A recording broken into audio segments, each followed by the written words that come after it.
Hello, everybody, and welcome to a special one-shot, or perhaps a mini-series.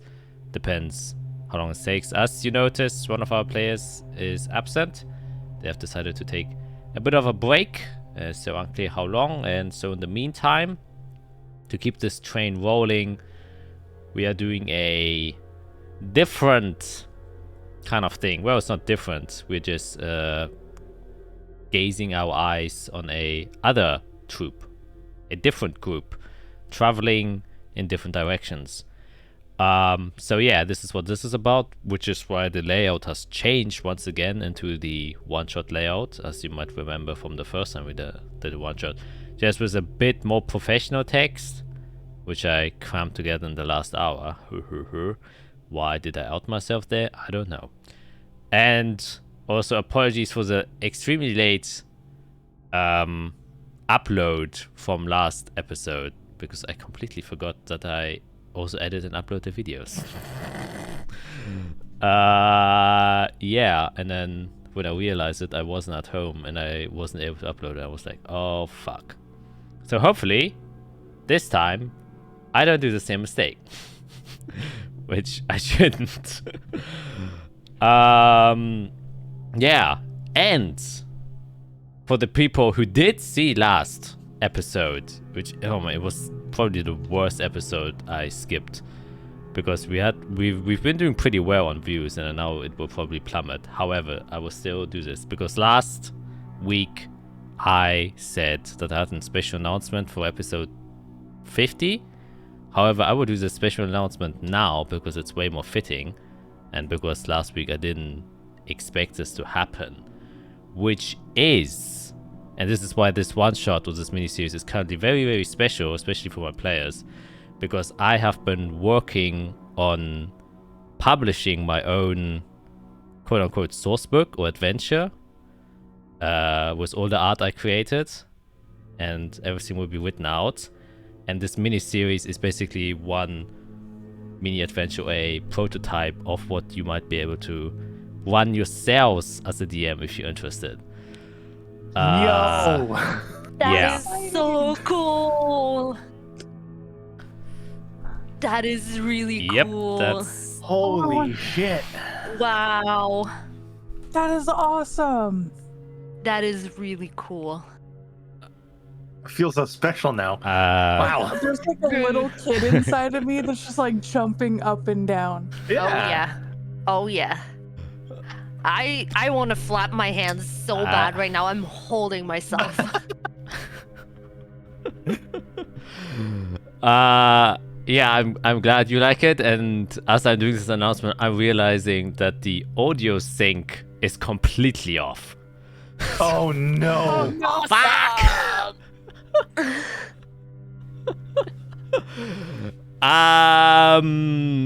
So we will take a quick break so I can fix this issue.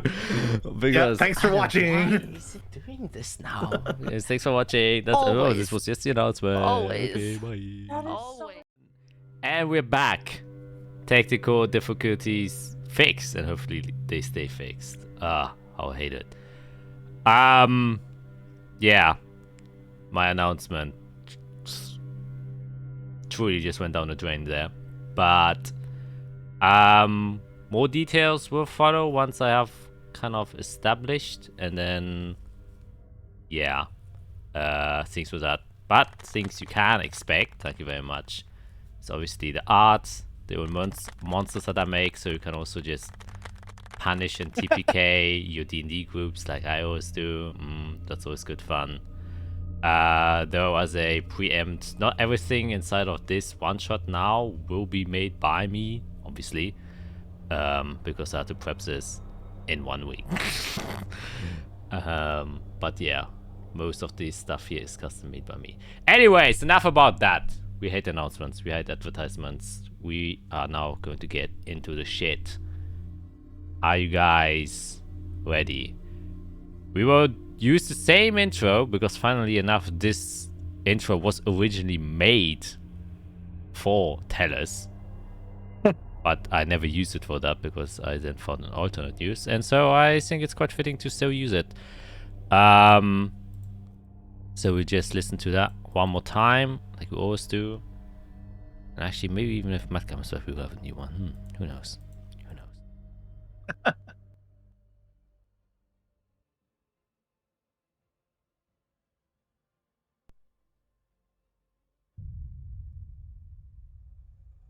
A field with rolling hills.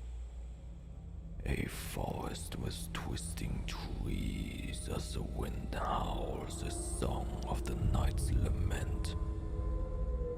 The echoes of screams are carried through the valley, and the tears of those who have lost a loved one falls as rain to the ground, nourishing this blighted land to further extend this cruel reality. A darkness that leaves its trace visible for all to see, as to remind the people who live here what their fate will undeniably be. Death. Demons ravage this land, a manifestation and proof of this unforgivably cruel world. They consume and feed off the despair of their victims, and no one is safe from their corruption. Those who wish to stand up against the fate of this world will bear witness to the despair and cruelty that this land has to offer. Will you be one of them? Will you challenge the curse of a dying land? Will you fight it and overcome it? Or will you fail and be consumed by the corruption of this unfaithful world, and become one of many whose lives have been forgotten and consumed by the blight?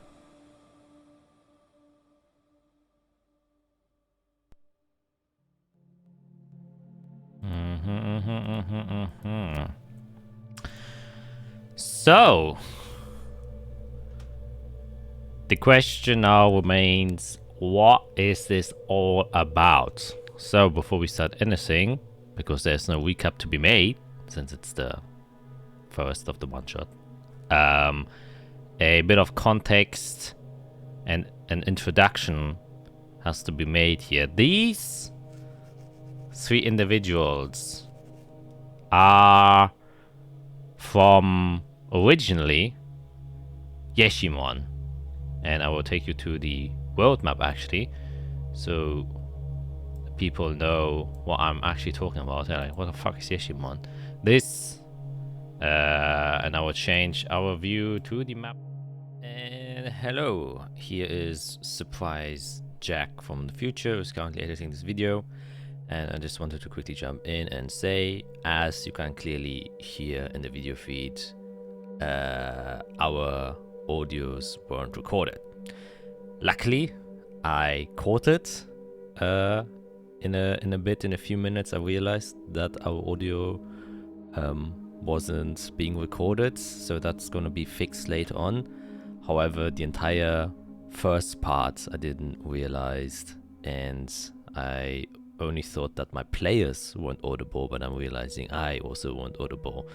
So as such, I will just give a quick recap what I was saying here, which was basically the introduction, as I stated, of what is currently going on. As I said, these guys are monster hunters that come from the country of Yeshimon, which you can see up there, the big desert, and because of turbulent events that have been happening there, the Holy Lich is doing their stuff with martial law inside of the capital city. They decided it was time for them to leave and find their new ways in a different country, specifically Tellus, which is the southernmost country, because a lot of contracts for monster slayers or other adventurers have been sent out, since they have been dealing with demonic problems there, and Usually Tellus wasn't able to offer a lot of money to outside people because they don't have a formal state.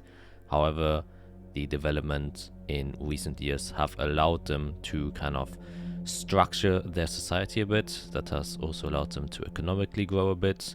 And as such, they now have proper rewards that they can offer to anyone who's willing to help them.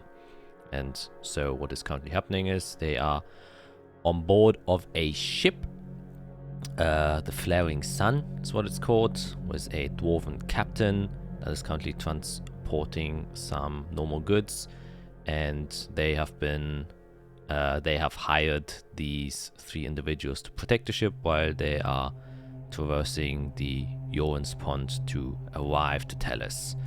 And yeah, that is kind of where this campaign sets off. They're going to start off on the ship itself, kind of close by, almost arriving at Tellus, only 2 or 3 days of travel, and then they will get there. And the rest, I think the audio will then have been fixed, though the first part of Greg's description is kind of lost, but he does it again, though. Yeah, it's a bit unfortunate that has happened because of the new overlay and stuff. I did notice that the audio was mixed up. However, that's enough from me now, so you guys can enjoy the rest of the episode. There will be a minor skip, so you don't have to see through our silent, awkward faces. And once again, I apologize for the technical difficulties, but I promise this is the last one that is occurring here. Okay, bye.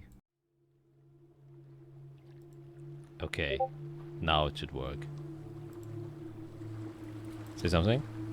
Are you sure it's gonna work? Yes. Okay, nice. Sorry about that, and especially sorry to my players, because I know that kind of disrupts the game.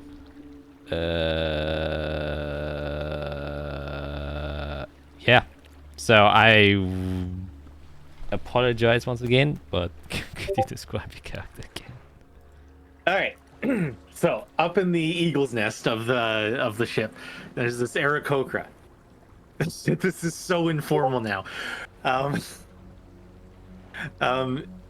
He's got blue and white color scheme feathers all down his body. The feathers in the wings, when the wings are closed on the back, it's basically it looks like a cloak. It looks almost like a shell. The feathers are so well put together, they're well kept, that it looks like it's just one material. When the feathers are open, when the wings are open, all the feathers become individual again, and you can count them. You know, you can see extraordinary detail. It's a good transformation from passive to aggressive barbarian. On the inside of the feathers, there's a bunch of tattoos that have been inked on. On the chest, the build itself, he's very buff, he's very muscular. He's got shoulder pads on each shoulder, not armored in any way. They're just decorative, they look cool. And there's a harness, 2 leather pieces crossing over his chest with a big leather circle just right in the middle. And he's got a pike, big old stick that you know, when he can, he'll put it down, he'll put it flat on something and just perch. His talons grabbing on the pike and just perching on it like a bird at the pet store. Nice. Then Skits, your character, where would they be on the deck of the ship?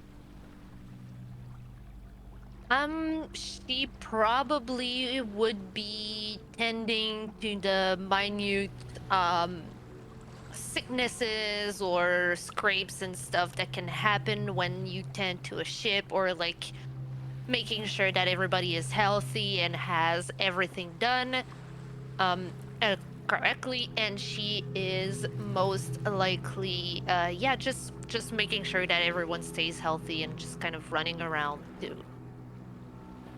to look over everyone. So you would, at this point in the voyage, you would probably find her on the deck mending someone's arm after they slipped on a rope and got like a nasty bruise burned, and she's just looking at that. And you're looking at a very short little halfling dressed up to the nines in full leather armor with like leather pauldrons, and it's very rich brown colors all over, and she has this little cape behind her, and she looks very non-denominative. You don't see any affiliation to any particular religion or anything like that. And next to her is laying her shield, her round wooden shield, and her mace.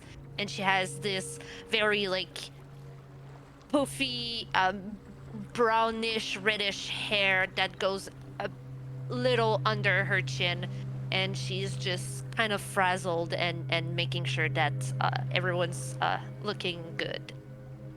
So basically she's a cleric.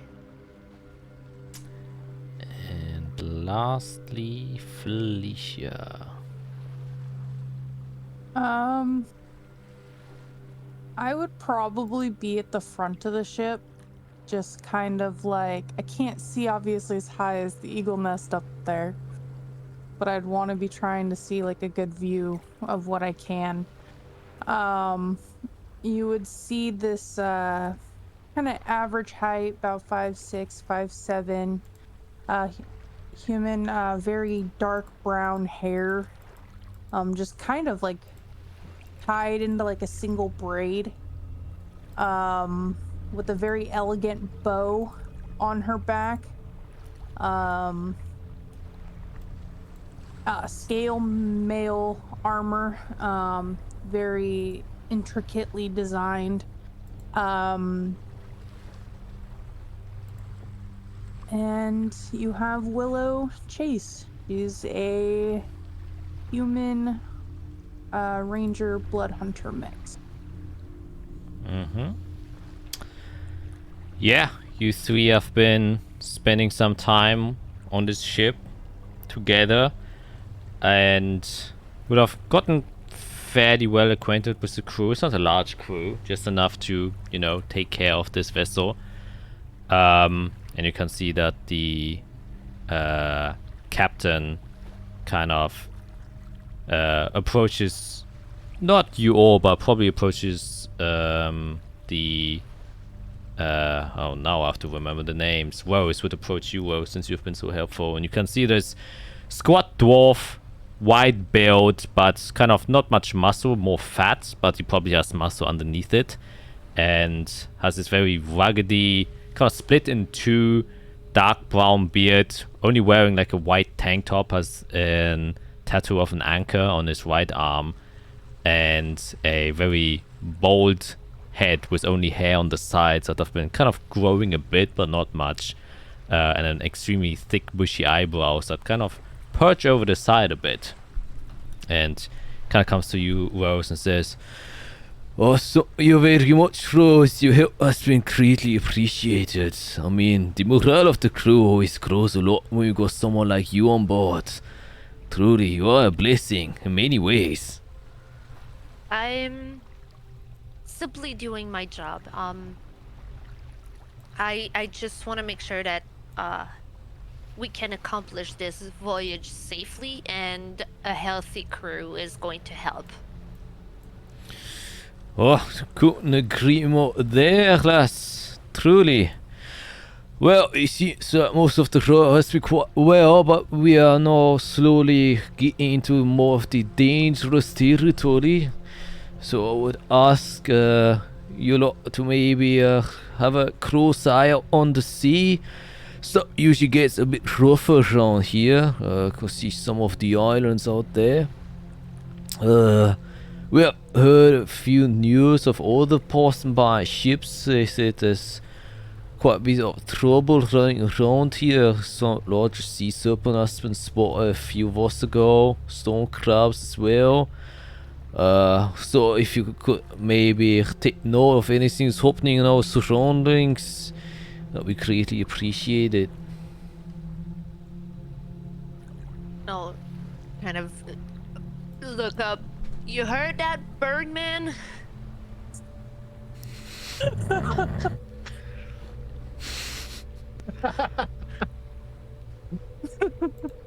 Is that racist? Her charisma is -1. Fair enough. Just as a reminder, she's not very charismatic. Well, neither am I. So, yeah, I got it, small one.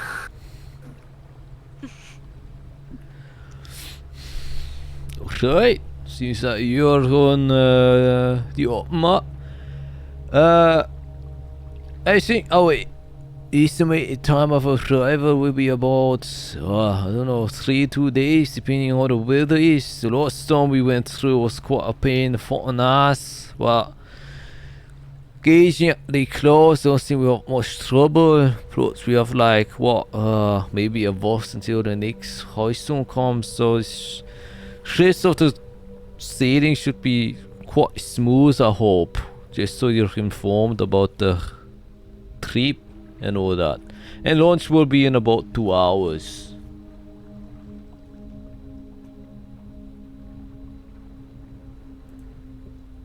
What's for lunch? I just kind of yell. The same as we had the last 20 days, missus. Dried fish with a bit of bread on the side. You know we're on the sea, you can get water and make it wet fish. However you prefer it, Eagle Man. I prefer my fish a bit dry. Oh man. And it turns around and goes back to the steering wheel and kind of alleviates the first mate from her duties, and he starts to take navigation of the ship. Is there anything you guys would like to do while on the ship? Let's go with our first check out over the waters, see if we see anything. All Yeah, right. that's what I was about to say.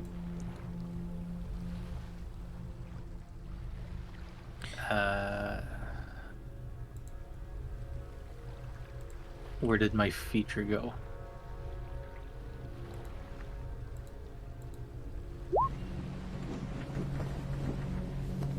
That is a 20 from Willow. And a natural 20 from Wingling. Man, a way to start.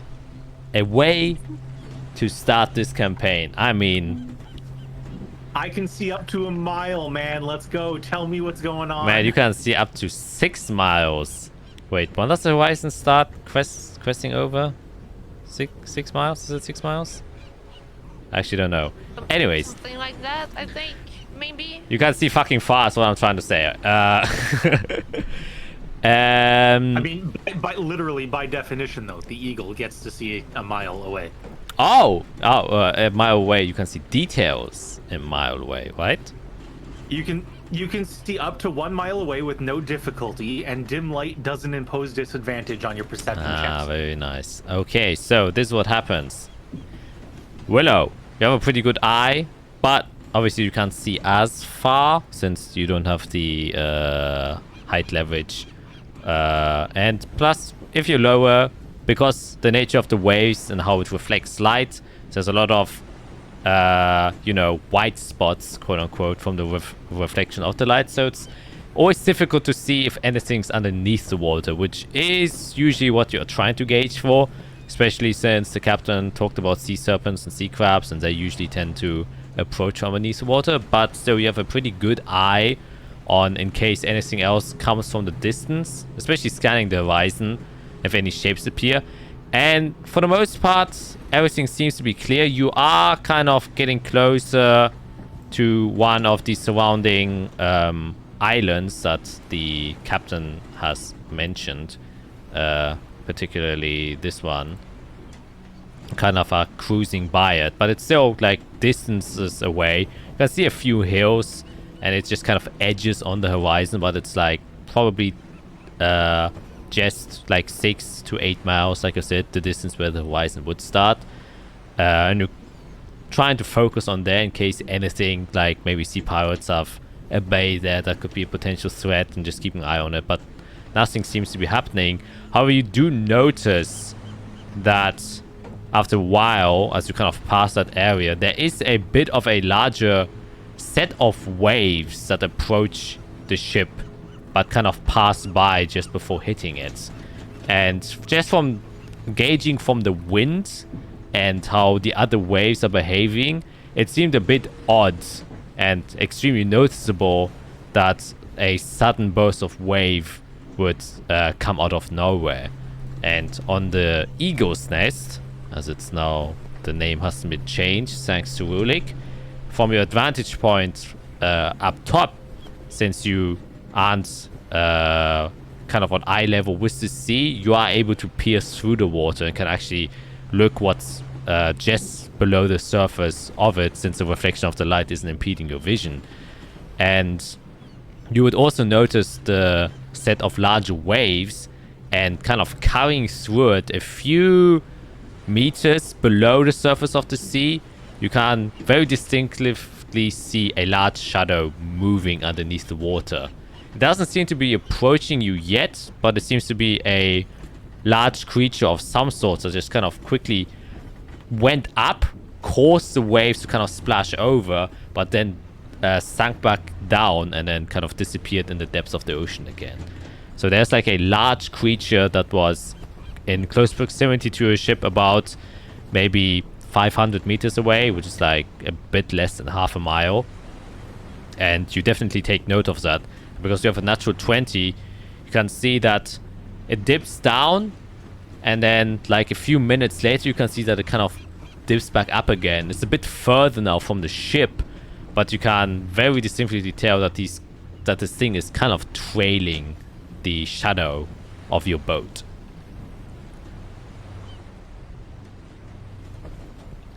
Well, given that the other part of my feature is I can see details as if I'm 100 feet away, can I tell what the creature actually is? Is it serpent? Is it tortoise? Is it whatever? Like, what actually is the creature? Yes. Dragon turtles. A big turtle head pokes up and snaps the ship in half. That would be one way to answer this. Yeah. Wait, I just focused. Please don't do this to us. Oh. I'm finally not blurry. Sorry. Yeah. Keep going. Yeah, it's still a bit hard to see because it's underwater, and just how light works with water. The refractions are kind of blurring out the image. However, you do see a couple of details. Specifically, you think that the exterior that you're seeing, or the top part of this creature, is some sort of shell, which leads you first to believe that it might be a turtle. However, there are several noticeable protrusions from the shell itself, indicating that it has some spikes there. And then in the moment where it kind of lurches up and it comes down again, you can see something that trails behind it, which definitely wouldn't be a turtle, since a turtle has a more compact form and doesn't usually have a long tail of some sort. And your best, give me a nature check. I'm good at that too. A 16. Yeah, it's a weird form, seeing a shell and something trailing behind it. Definitely wouldn't be a sea serpent. Sea serpents don't usually have any sort of trails. They're like large snakes, basically. So, but you have, read a few things, or just have been taught from your tribe about, natural creatures that exist, and pay dividends and respect to them. That's kind of, how most barbarians kind of gain their strength from appreciating that what already exists in nature. And you do know that some sort or some types of crabs that kind of grow larger kind of outgrow their shell a bit, and especially like deep sea crabs who kind of have to maneuver quicker than their, you know, little brothers who just kind of stay enclosed inside of their shell, grow large tentacles that are able to support them and weave through. And the largest types of these crabs are known as storm crabs that have very distinctive big spiky shells and then long appendages beneath it with which they can, you know, latch onto the prey or a ship if they perceive it as a prey. So your best guess is that this might potentially be a storm crab. And this thing is big. Like, big. Much bigger than the ship. No. The ship is much bigger, but as in size of a creature, yeah, it's definitely, you know, a lot bigger than you guys. Gotcha. All right, well, I'll just yell down and I'll start describing the things I see. So we got spikes on the back. It looks like a shell. There's some tentacles just trailing off in the back. It's a nightmare. Let's just call it that. I respond, yell up, anything looks like immediate threats? No, I mean, it's still a ways away, but it's kind of following us, I guess. It knows we're here. Follow us in the back? I think that's what you said, Jack, right? It was tracing our shadow. Yep. I just take off running towards the back. Okay. Then the captain will also shout, so is this alarm enough for us to go on under deck? Or does it still seem far enough away where I still have to take helm of the ship? I'd still control the ship. It's, you know, it's not chasing us, but it's there. And a crop, you say? Yeah, I mean, it's what it looks like. It's got a bunch of limbs. Oh, right. Oh, so fucking hobby ain't a fucking storm crab. Well, actually, if you get to kill it, they're actually quite delicious. Anyways, thank you for keeping an eye out. And the boat continues to sail. I will roll one dice. Interesting. You keep an eye out on the shadow that, you know, occasionally appears. And every time it kind of deep dives, you lose sight of it because it's too deep. And then obviously light doesn't reflect in the depths anymore. However, you kind of gain a pretty good sense on where it might always show up, because after time you kind of not necessarily recognize the pattern, but your instincts just tell you, oh, he will probably pop up there, and then it does after a while. And for the next half hour, it does just seem to trail behind you, and it's keeping somewhat of a distance, but you notice that every 10 minutes or so it kind of approaches a bit quicker, but then it kind of lets itself go behind, and then it comes a bit quicker, and then it goes back to where it was originally. So that's like a odd behavioral pattern where it seems to like almost attack, but then doesn't.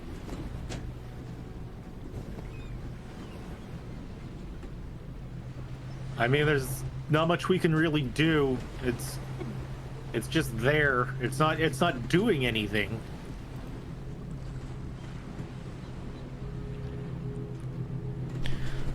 Alright. I mean, do you think we should maneuver the ship so you want to do something about it, or should we just try and leave it alone? I mean, there's no sense in doing anything to it if it's not actively coming after us, right? Like, you're gonna turn the ship around and go after it and whatever, and then it's just a whole problem. Well, like, no, but you said you still Well, he's still trading us, I presume. Yeah, he's out there. But, you know, I think he's just curious about what we're doing. Oh, also, I trust your instincts. You're the monster That's not hunter. a good idea. Oh, I'm just saying what it looks like. He's out there. I can see him. But he's not actually doing anything harmful. well, no, he is at least, you know, stalking prey. Is not like one of the things creatures do. Okay, so you're saying that you'd want to just turn around and like walk yourself towards the stalker. That's great. Great idea. Well, if I were the hunter of the stalker, I would do that. Which is why I'm asking you guys. I don't know how to hunt monsters. Question. So one of my favorite terrains is coast. Could I roll like a history or nature or something to see if I would know what this thing might be that's following us? Yeah, sure. I can make a nature check.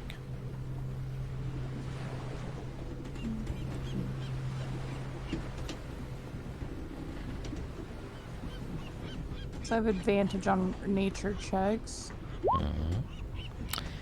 A 14. The same And as... then I think I get a +4. Oh. A D4. When you make an animal or nature, you can roll 1 intuition die and add the number rolled to the check, which is a D4. Oh, a D4. Oh, dang. That's an 18. That is a lot better than a 14. Yeah. From the description that Rudik gave you, and now kind of hearing more about how it's behaving, you are somewhat confident it must be a storm crab. No normal sea creature would quote-unquote stalk or follow a ship, because what's the point? It's way bigger than you and it's made out of wood, right? So that's like a behavior of a creature that could potentially do some damage towards whatever it is following. That's just how creatures work. And after, you know, hearing from Rudik that it's like kind of not doing anything and just approaching and going back, that's one of the ways that they usually hunt, which is they're gauging kind of the speed or stamina of whatever they are trying to follow. They are trying to, you know, kind of tire out the creature. It doesn't know you're a boat and, you know, that you can't actually get tired. But what they usually try to do is, you know, kind of rush towards in a quick way, which will make their prey panic and then dash. And that way, like, consume more energy and lose more stamina over the course of a longer period of time. Since the storm crab itself, you know, has quite good stamina and can travel for a long distance, but its dashing ability isn't as good. And so what it usually does, it just kind of continuously tries to wear out whatever it's trying to hunting. Usually, its normal way of hunting is to just stay deep underneath and then just kind of grab things. But since they kind of occasionally they do come up to the surface and hunt in this fashion, if they're really desperate to find something to eat. So the two things you get from this is it potentially is already seeking to attack you, and the second is it must be extremely desperate to do so, otherwise it would never surface this close up to the surface either way. So I would just kind of holler out, what kind of crab was it? A storm crab. Storm crab. Just trying to test us out, see if it's worth trying to eat us. I don't think it's a problem. It's not gonna wear us out like it hopes. I think we're fine.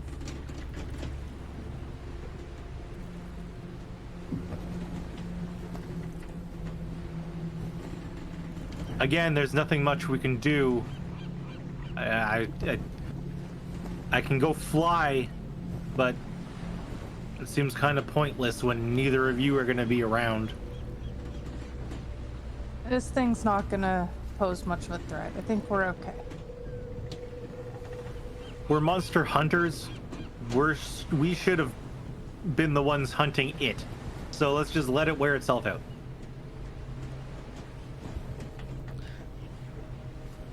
See, so I trust your judgment. And you continue to sail. Now I need one of you to roll me a d20, and I should also roll one. Roll one. You haven't rolled one yet. I was saying I'm gonna roll one because I haven't rolled yet. Oh boy. It's rolling. It's rolling. Rolling.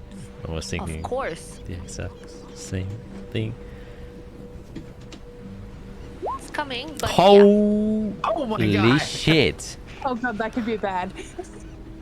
Oh my god. I mean, man, your rolls are... Maybe you should just keep these characters. Shut up. Don't say that. Oh my gosh, my DnD Beyond is so slow. It's insane. Like, the die was just slowly turning. Just slow motion rolling over. Okay.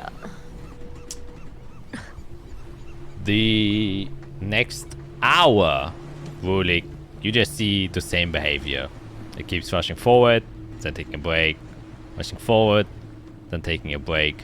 And after about that hour, the distance steadily starts to increase between you and the sea creature.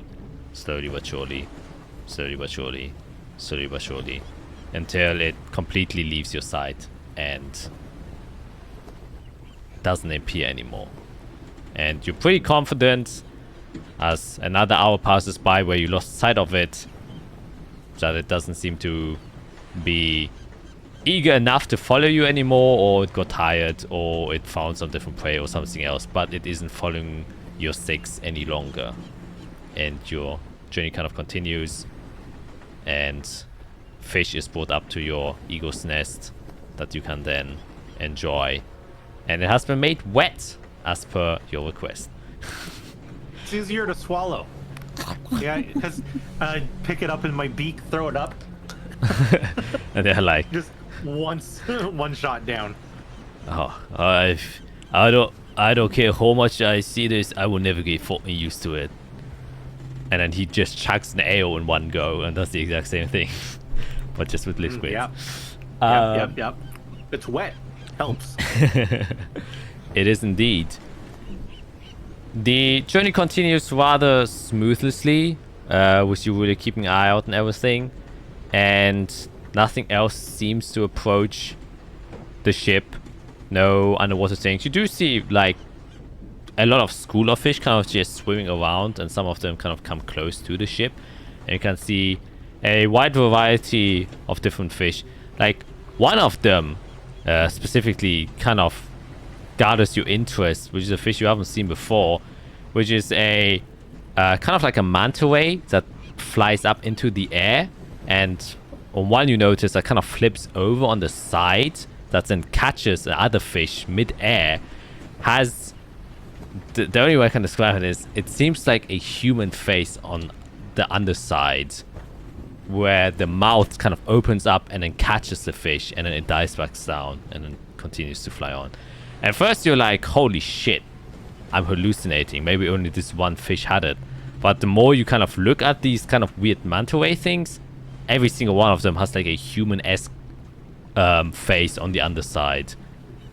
And either you're having a weird dream, something was inside of your fish, or it's just the biology of how these fish work. But that is definitely something where you had to do a double check. And how big were they? They weren't too big. Big enough for how the size of a human head would fit under, and then they have like a wingspan, so since they're manta rays, of about like a meter and a half, which is like what, 3 feet. Yeah, so nothing that seems threatening. And it seems like a pretty cool thing, though. That's if we can get a, hands on that and bring it back to someone or sell it off. I don't know if that's like a common, creature out here, but anyway.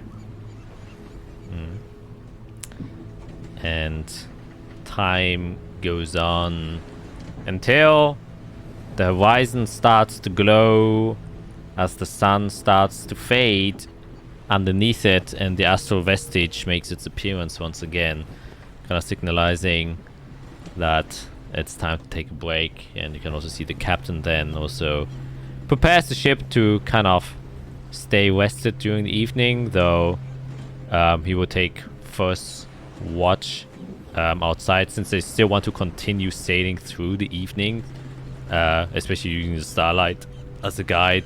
The clouds have cleared mostly now after the storm you went through the 2 days ago, and since you're so close at getting back to the docks, and staying out on the sea is always a bit precarious, he's just putting best efforts to get you guys where you want to be, and himself as well. So you all kind of go below deck to your own rooms. And is there anything you would like to do during the evening? You can say it, or we will just continue with the next day. I'm good.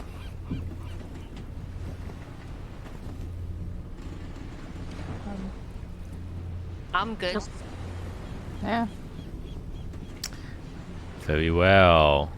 Then the next day begins, and the journey continues. And not much happens.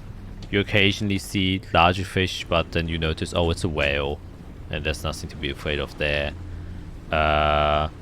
And you can also feel the climate kind of changing a bit. It's getting more to the cooler side once again, though the humidity is definitely rising. And you guys are kind of used to more the very hot environment of Yeshimon, where also the air is extremely dry, like breathing is a pain. Here it's somewhat the opposite. It's cool and moist. Wet. It's wet. Yeah, it's wet. It's pretty wet, which I guess is a bit annoying for a feathery individual, since you also have to have like some sort of condensation on the insides of your feathers that you just have to wipe out, but nothing too annoying. And Apparently, I appreciate it if I like coastal terrain. oh, yeah. I mean, there's like coasts have a lot of different environments. Like at Yeshimon, there's also coast, but it was extremely hot. But I think you probably originally grew up somewhere else, and your job kind of led you to Yeshimon. But now being out of the desert is quite enjoyable. And I think you all would enjoy the pleasantries of a more... Like, the climate here isn't like dangerous or life-threatening. Yeshimon, if you're in the desert, that's life-threatening. Like, you have to have water, you have to protect yourself from the sun, like, you have to do extra effort in just being there to stay alive. Here, you can chill. Like, you could open your mouth and you would get water. So, it definitely is more relaxing. So, your senses are kind of, on more of the low end and on the chill side. And as the day kind of here continues and nothing really happens, at the end of the day, especially with your eagle eyes, Rulik, you can see in the distance a bit of light as the sun starts setting again, that the horizon of Tellus is now visible. And I would presume it's probably the first time that any of you are actually going to Tellus, since I don't see any reason why any of you would have gone there before. Since not a lot of money could have been made in the time back then, but things have changed, and you have heard the rumors kind of swirling about. It is kind of like global news of how Tellus has changed and is becoming its own thing again. And I think especially for people like Rulik, who are a bit more of the like quite literally barbaric nature, and especially from appearance wise, Tellus always was a very welcoming place for people who had nowhere to go.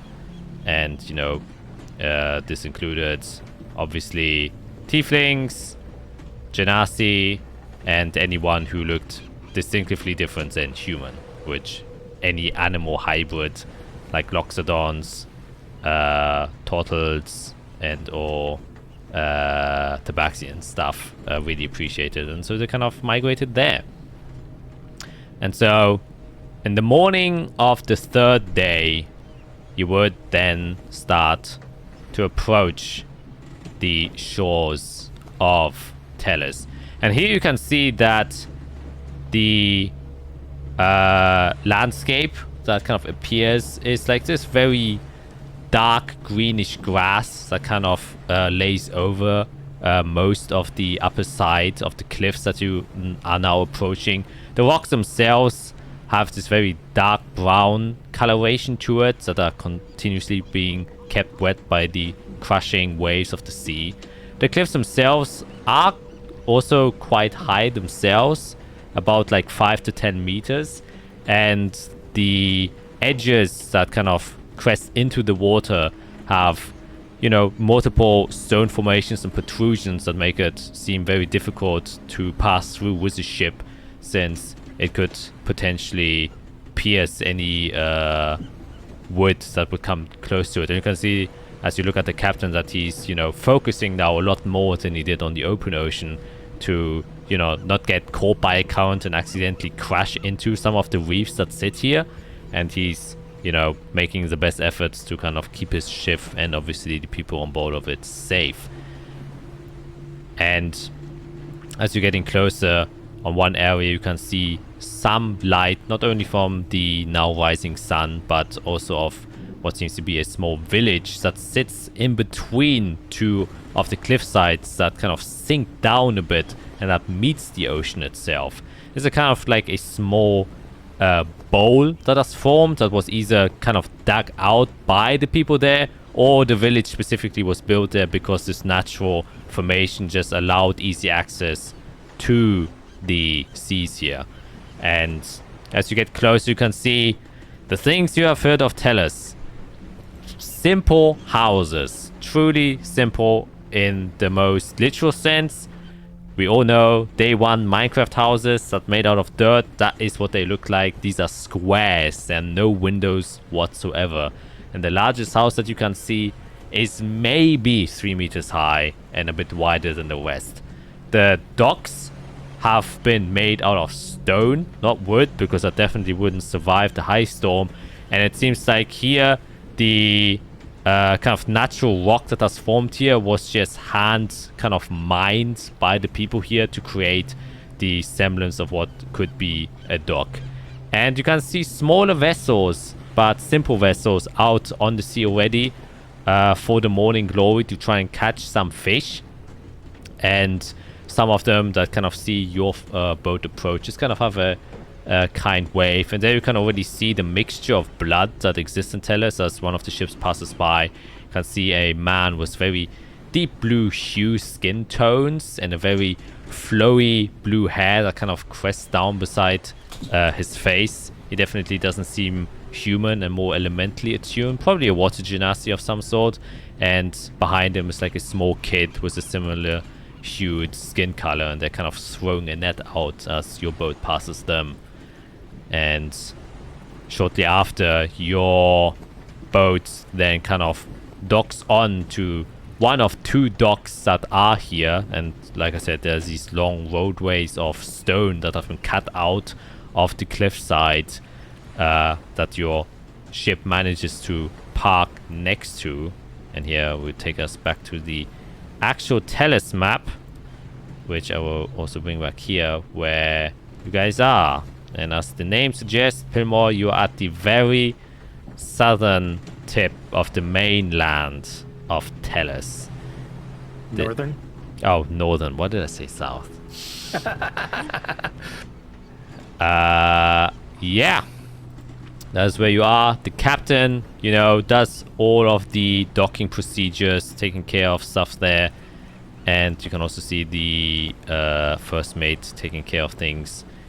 And as soon as it's finished, you can see a few other people from the village themselves, a few humans, half elves, kind of approach. As soon as the kind of bridge is then built up to step off of the boat. and they start to kind of climb on and interact with the captain. And the captain says, alright, we are from Yeshima. We are transporting some of the fish goods that were supposed to come in here. And you can see that there is actually what you all will probably see for the first time, an individual with 2 horns coming out of their forehead, a tiefling. Very, very rare to see, especially only in Tellus is where you could potentially, or as rumors say in Luthera, very, very up north of the continent. And you can see it's a very dark purple skin color, even darker lips, almost black, but very nice teeth. The canines quite sharp, and a very kind of violet hued iris that kind of protrudes through the whites of his eyes, and has kind of a nice black coat and a pin board and a pen. And he kind of talks to the captain and says, greetings, Captain. I presume this is the Flaring Sun? Yes, that is correct. And my name is Ironman. Yes, we have been expecting you. Alright, then you can transport the goods. My men will take care of that. You men can take a rest in the edgeways and then we'll take things from here. Oh, so you very much. We have brought a few helpers along. Excuse me, did your crew have a name? And he's talking to you guys. Go for it, Skit. Alright. You see the tiny little halfling go up to the tiefling and be like, hey, we're the cunning blades. Just And then you- trying to shake the hand. As soon as she says the name of the group, you just hear this piercing eagle sound just from the background, just like punctuating the name of the group. Yeah, the tiefling gladly takes your hand and shakes it. Quite softly actually, and looks you into the eyes and said, the cunning blades, so you're mercenaries, is that correct? Indeed, yes. Well, we have been looking for a few mercenaries, not us specifically, but, you know, our country, so it's glad to see you have made the courageous decision to step on land onto Tellus. So I hope you have a pleasant stay in the business that you are trying to do here. There's monsters to hunt and monies to be made. We'll be there. Then I think you have come to the perfect place. Anyways, please feel free to scour around the village. We don't have much to offer, but I think everyone here is quite friendly, and new faces are always like to be seen. Especially here. We do get a few rogue travelers now and again who call this place home. And he just kind of gives you a nod and then walks away and continues to do his business. And the captain says, well, it seems like trouble went without any troubles. Although a promise 1,000 gold for each of you. Since we came here safely, as far as I can tell, all 3 of my crewmates are still alive. I still have 10 fingers on my hands. So, I think this 1,000 gold is well deserved. And then he kind of takes 3 pouches that he then throws to each of you, as you each get 1,000 gold each. Hey. Just kind of like stuff it into my feathers. It's just kind of like there's What? like hidden pockets under there. What race did you say he was? Who? Me? No, the guy that just paid us. Oh, dwarf. He was a dwarf. I kind of like bow to him and say in Dwarvish, "Thank you, good sir," as I pocket the money. No. Well spoken, Yura. It's my pleasure. And he then also starts to continue to go towards his business, and he said, Well, we stay here, dock in until probably the next high storm. So, if you're still here around then, then maybe, you know, if you need another trip or so back to Yeshiman, we'll be right here. But if not, if you continue inland and we don't see each other anymore, I bid you farewell and have a safe journey, as always. And Rose is just gonna pick up her shield, point her mace on her shoulder, and as she's walking off the ship, she's gonna turn around and be like, "Don't forget the ointment on your bunion for the next 10 Voss 3 times a day," and she just walks away. You say, "Oh, so you for the reminder, I almost forgot about that." And then he tries to get his ointment. I just Willow cannot contain her laughter as she's just exiting the ship. Just Oh man. I love this game.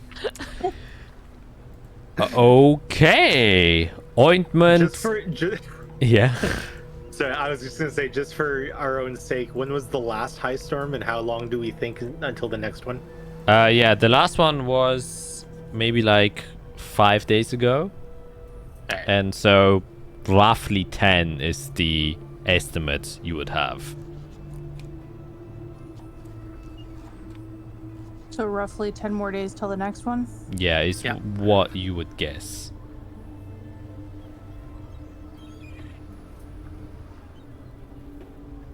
All right. Well, I'm gonna fluff out my wings and just gonna soar up into the sky and kind of do like a quick little circle around to see the layout of the town, to see if there's any interesting places we might be wanting to go see. Okay, yeah, make a perception check.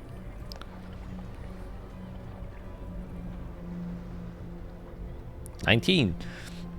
Yeah. You fly up in the air. You can see a few people kind of look at you fly, but they don't seem too surprised. And as you soar through the quote-unquote skyline, which Pyramid definitely does have. No, it doesn't. Yeah, it's a really, really small village. There might be a max of like 100, 110 or 50 villages here. You can see, like I said, a few boats there.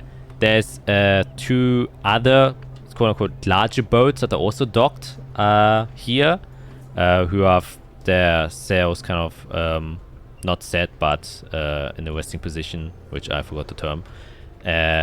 You see a few distinctive houses that seem to be larger than other ones. Like I said, there's one larger house that you can see has like a double door that is largely open, and a group of people are kind of mingling there on where the quote-unquote I guess what's it called, open space is, and a lot of buildings have been built surrounding there. It's like the square, the village square, basically. And in the village square, you can see a few tents and small stores that have been set up. People kind of preparing their mornings, laying out fish or homemade knits and vegetables and stuff like that. So it seems like in the square space, there's a small marketplace. You can see other buildings, some of them that resemble what you would presume to be a store, as there have been signs put out with different price tags and stuff like that. Since there are no windows, that's the only way you can, show that you are a store. And some goods have been kind of drawn and placed out and posted onto the wall. Especially one that kind of piques your interest is, one stall has like a few weapons that it's selling, which you didn't really expect from such a small village, but maybe because of the influx of foreign travelers, they have kind of upgraded their goods. And the other house that kind of gets your interest is one with a larger chimney that is currently smoking a lot, which looks to be structure-wise, perhaps maybe even a smithy or a forge, which also kind of surprises you for such a small village to have the need to have their own smith, but it seems like they have one.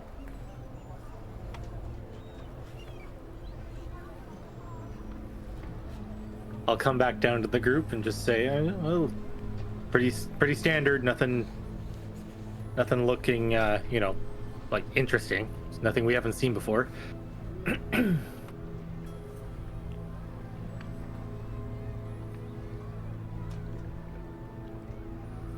Do we want to just go browse? Do we want to go find a room for the night? Yes, Do we we want should. to find maybe like a board with jobs? And Where do we we want to start? no reason to wait around. It's the start of the day. Let's go find out what trouble's brewing. We could probably find our first job here and then see if it's gonna keep us here. If it keeps us here, we find a room. If it doesn't keep us here, then we get out, I guess. All right, I mean- let's look for the bulletin board. It'd be nice if we actually find out, about where we are. Find someone who has, local knowledge.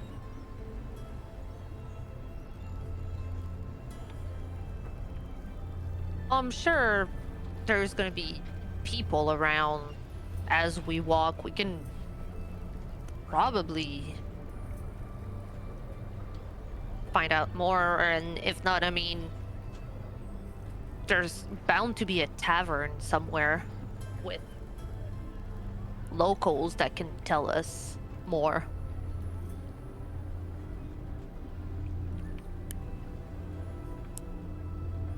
All right, let's go get a job. Let's go find information. Maybe find a place to stay.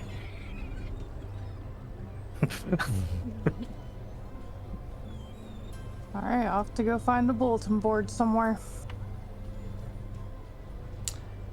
Okay, so Keep up, small one. Let's go.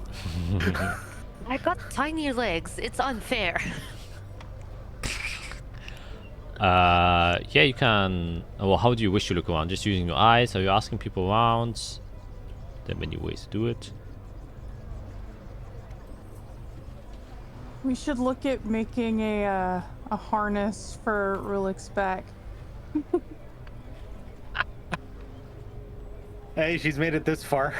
Yeah,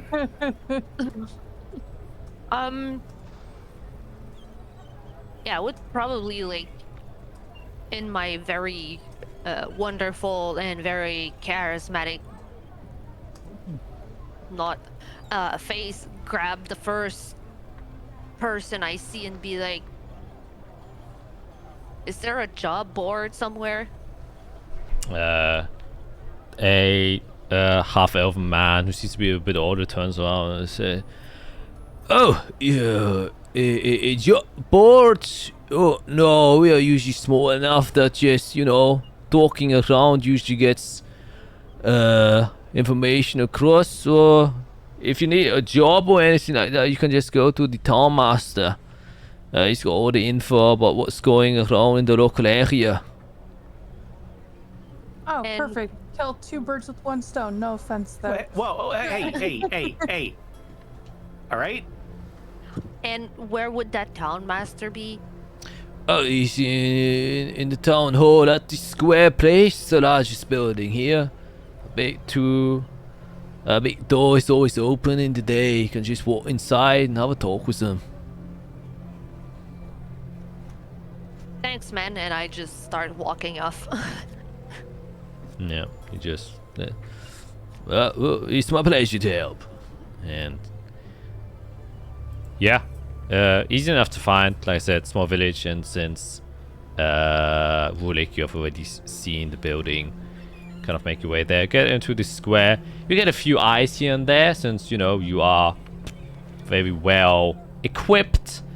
And most people here look very, very rugged, malnourished, and stuff like that. They are living life, not comfortable, but they're living, just kind of making their day-to-day ways. But they don't look, like off-putting or are scouring or stuff like that. They're just like, oh, cool, new people have arrived. And actually seem quite happy about it.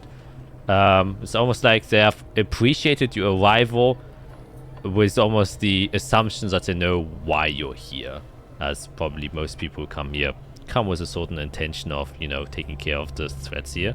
And so even though you don't know anyone here and you just arrived, you still get this very welcoming feeling, which, you know, in other countries you usually don't get, since there are like certain expectations. You know, if you go to the Elven, you have to be, you know, pristine and all that stuff. Yeshimon, everyone seems to be very isolated and not let anyone very close because of the heat and all of that. So this is a kind of nice change, to be sure. And as you get to the kind of somewhat large building, like I said, only 3 meters tall, still exterior completely made out of stone. There are a few notes on the outside that have been posted there, and if you go close and kind of just look at the few, they're like odd, not odd, but like, yeah, kind of like odd jobs, like fixing my cartwheel and stuff like that. That seem like minor inconveniences of people that can't fix it themselves, just hoping that someone else inside of the village is able to help it. But definitely to no interest of your group and what you are doing. And as such, you kind of just go past it and walk inside of the double doors. The interior space also very simple. There are a few load-bearing pillars that have been built here, and some on the side that have been diagonally placed to face the walls and the ground, probably to reinforce the structure against high storms. Since this is the larger building, it needs more structural integrity than other buildings. And at the other side, there is a larger desk that has been set up with multiple chairs, and you can see a few townsfolk just mingling around there. And then on the other side of that desk is a kind of middle-aged male human. Has a bit of graying hair on the tips of them, mixed with the black natural coloration, but seems like his hair has been graying a lot recently. Has a rough 3 o'clock shadow. Somewhat of a wide neck and wider build. He seems to be pretty well kept in good physical conditioning, but deep bags under his eyes, a very simple white shirt and trousers, but he's currently sitting on a desk and is going through a few notes and talking to some of the people who are there. But he would immediately notice you kind of approach and say, "Oh, three new faces here. Well, excuse me, greetings. How can I help you?" Hello. We're hoping that you can help us find some work and try to figure out what the going on is around here and a little bit about the local area. We were told you were the person to see. Ah, yes, indeed. I am the town master. My name's Streisen Forwilton. Pleasure to make your acquaintance. We're the Cunning Blades. Ah, Cunning Blades. From the name, I can already tell. You're probably... Eagle sound. He's like, oh, wow. This must be quite a group. Mercenaries, I presume. Your sort of jobs, you're more looking for... Preferably killing some monsters. Ah, very well. That is kind of what we need around here. So glad to have you. Yes, I'm sorry. My mind is racing through a lot of different things. Have to like organize a few stuffs. Anyways, yes, jobs. Alright. Always difficult. So, and then he kind of stands up, and you can see he's kind of, you know, thinking about like a other thing while trying to simultaneously talk to you about the other thing, and he's trying to juggle a few things in his mind. And he takes a few papers up and then starts walking towards you and says, killing stuff. Well, we usually always need some sort of killing. for some reason guns now exist in this world. That is a reference only my place will understand. And he... God, that's a good gif. Yep. He says, well, I don't know how much you know about Tellus actually. Is this your first time here? We know diddly squats. Did he score? All we know is what we saw from the dock to here. Yep. Oh, very, very. Tellus virgins then is how some of us call it. Well, it's Really? Is it I think it's just you who calls it that. might be. You get older and stuff gets messed up. Anyways, so tell us, yeah, dangerous place. Nice people, but dangerous place. We have somewhat of a demon problem that we have been trying to get under control recently, since some sort of organization has been happening. So we've recently acquired some funding that is supposed to help us. So we have been reaching out to the outside, to other countries, and maybe you have heard some of our notices that we are looking for people exactly like you who can take care of these demon problems, because, well, we don't have any state, we don't have any military. Training people costs a lot of money and time, so it's easier to invest that money in people who already know what they're doing, which hopefully is you lot. Could be. Yes. So, especially our trade routes have been messed up a lot of the times, since most of our merchants can't really fight for themselves, and like I said, we don't have any military support. They're kind of left on their own, and now and then, well, almost every week or after every high storm, we lose a lot of our merchants because of demon attacks. And the worst thing about that is the merchants that get killed by the demon attacks just kind of feed the demons more. And since no one can take care of the demon, it just grows. And it's come to the point where these demons get strong enough that they even can threaten our village. So we really need people to take care of these demons so they can't grow any stronger, because we are running a big risk that we might end up on their serving list as well. Sure. Yeah. All right. What are you offering? Yeah. So, as I said, every high storm, that was 5 days ago, and as per usual, merchant group I was supposed to arrive here hasn't yet. Best case, obviously, it's been taken out by some demon, and now the worry is we have a few notes. Like, one of them sent kind of a brief carrier pigeon back to here, notifying us they were only a day away from arriving here, which means they were killed quite close to the town, meaning that a demon must be pretty close by. And it was a large merchant group. There were about maybe like I think, if I remember correctly, 7 or 8 people. And if a demon managed to kill that many people and consume them all, it must have grown quite tremendously, which is well, a big threat for us, because of if it just happens to make its way here, we're in large danger.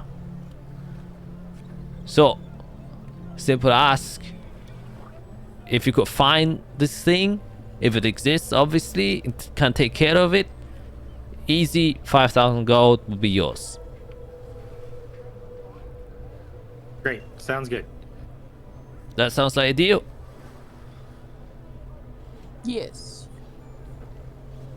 Point us in a direction. Let us know, Anything else? What were they carrying? What were they bringing? What was in? Oh, okay, yeah. So it was mainly a food supply. That was coming here. It was a special carriage of about 3 carts, which why the group of people accompanying was that big. It was supposed to go further, not just stop here, but go to the other villages. It was planning on splitting. And kind of takes out the map and shows. So there's a split in the roads, and they were planning to split. One of the carts would go to us, and the other would continue down southwards to Renanda. And guessing from the carrier pigeons that they sent to us is probably around there is what I'm assuming they might have gotten caught by the demon. So is How much for the map? Map? Yeah, you can get it for free. Oh, maybe not this one. We got general store. This is my map, but if you go to the general store, say you're taking care of business, they will hand out one for free, no problem. I'm gonna fly off to the general store. It flies away. Goes away. Well, the last thing I want to tell you, which is we have a special handler in town that is, well, special to Tellus at least, which is we have a provider that can sell, if you want to, of course, and this is uncouth to some people. However, it's some masks that you can buy that can protect you from demon blight. Where can we find those? There's a tent outside, and there's a provider. His name is Terendil Walksmith. And Okay. That's from campaign 1, right? and It is. Okay, just making sure. and yeah, like some people don't like it since, well, it was kind of made with, you know, demon stuff, but it seems to be working. So up to you if you want to use it or not. Completely up to you. Thank you. We'll definitely check that out. Alright then, well, since that's all the info you need, I wish you good luck and great success in hunting, I guess. Thank you. And then I just like kind of grab Rose's like shoulder and be like, come on. Coming. And meanwhile, Wulik, you just kind of fly off to the general store. It's there where you saw where the kind of posters have been set out with the price and stuff. Kind of go there, inside of there, and there you can see another tiefling. This time was a deep blue coloration.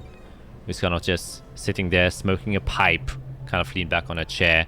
You can see a few shelves stacked with a variety of, you know, common goods.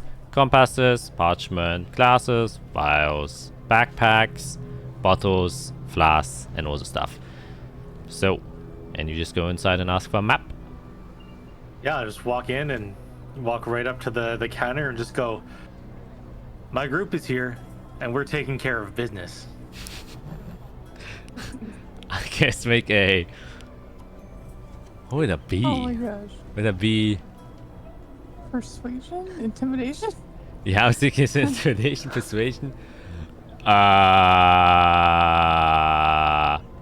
I guess just make a persuasion check. Great. -1. A 6. Just kind of look. Well, actually, it was advantage since you do look like a guy who's taking care of business. Oh, 12. Okay. kind of looks you up and down, kind of raises an eyebrow. He says, "Okay, what kind of business you taking care of then?" The demons, the monsters. Oh, okay. So, what are you looking for then? A map. I was told that if I said we're taking care of business, that we get a map for free. Alright. Well, okay. I understand. Well, he kind of shuffles down below, pulls out a scroll, and just kind of throws it over to you. Here you go. Here's one map for you on the house since you're taking care of business. Yep, good. See? You got it, you know. Yeah. So just before we go out, you want to just let me know anything about the town? What have you seen? What have you heard? What's going on? Making us a persuasion check. We're not a very charismatic group, guys. Oh, I don't know, I'm doing pretty good. Dang, 14. It's like, what's new in town then? Well, different things happening here and there. You know, building of the states and stuff. Well, we have a new vendor in town. So it was quite nice. You know, it's been able to sell people like you who take care of business. Gives them a bit an edge when fighting demons. Someone who might want to visit them. They sell like these masks. I like a group in where was it again? Narbor, yes, has developed a new sort of technology or magic that seems to be able to resist some demon blight. It's the first one. I don't know anyone else who has ever been able to manage that, but they somehow did. So we have been getting quite a few of people from the outside trying to get inside of Tellus to buy some of these masks. So we've been getting a lot of that. On a sad note, we used to have a local mortician here who took care of our dead people. But unfortunately she's gone missing. A bit of a bummer. Village people quite liked him. So we've been kind of struggling what we're gonna do with it. Some people are asking to also ask people to find him, but some people are just like, oh, he was a strange man anyway, so maybe just let him be. Yes, most of it. We're all strange. I guess in our own way, yeah, we are. All right, well, if you don't have any, like immediate concerns about, yourself or your business or whatever, then I guess map is all I need. No, everything's been quite well here. Not much demon attacks happening here then, though. Ooh, they get pretty close sometimes. Yeah, well, our job is apparently to go out and stop that. Oh, yeah, you don't know what your job is? Well, no, of course I do. I've been doing this for a long time. I'm just saying, the new job that we got, like right now, from coming into the town, this new job is to go and take care of the demons. Oh, so your business. Exactly. Got a claw on my leg. Ouch. Sorry. Ouch. Of course, the culprit just took off running. Wow. She says, well, good luck with your business then. Hope you have great success, and hopefully that map helps you. Oh, thank you very much. Evath. Thank you. And what's your name? Rulik. Pleasure meeting you. Pleasure is yours. Now walk out. She's like, it was mine. Yeah, you walk out, and where do you go to? Presumably, Fly back to where I presume my friends are still there or walking to it. It's not that big a place. I'll find them. Yeah, you easily We would find- have started walking towards the tent. Yeah. Easy enough. You kind of walk out, and since the city or the town hall, in quotations marks, is immediately at like the Squarespace. No, not the website. We don't have sponsors yet. But if they want to, at the space of the square where the tents have been put out, you kind of walk around and you see one of the tents that has been built up with black fabric, and there's like some white paint that has been kind of drawn like a symbol, like there's a oh my god, why can't I talk? There's a circle, a white circle with upside down flames drawn on the tents of the symbol. And there is a small table set up with like kind of these racks where masks are kind of hanging from them. And you can also see like on the back side, he has like a few wooden statues, but a bit shaded so you can't really tell what kind of statues they are. And yeah, you can see a male guy, completely black clothing, quite tight-fitting on his body, and silvery white hair kind of swooping to one side. The sides have been kind of shaven to a millimeter. It's very piercing white eyes, and yeah, it's just kind of chilling in one of his chairs there.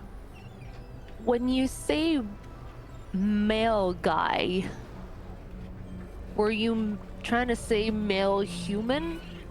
He has a bit pointy ears, so you would think half elven. Okay, because a male guy is kind of the same thing. Yeah, those male Oh. guys. It's hard to tell sometimes, you know? Contrary to the female guys. Oh, I said male guy. Oh my god. Oh, I'm so dumb. I'm so dumb.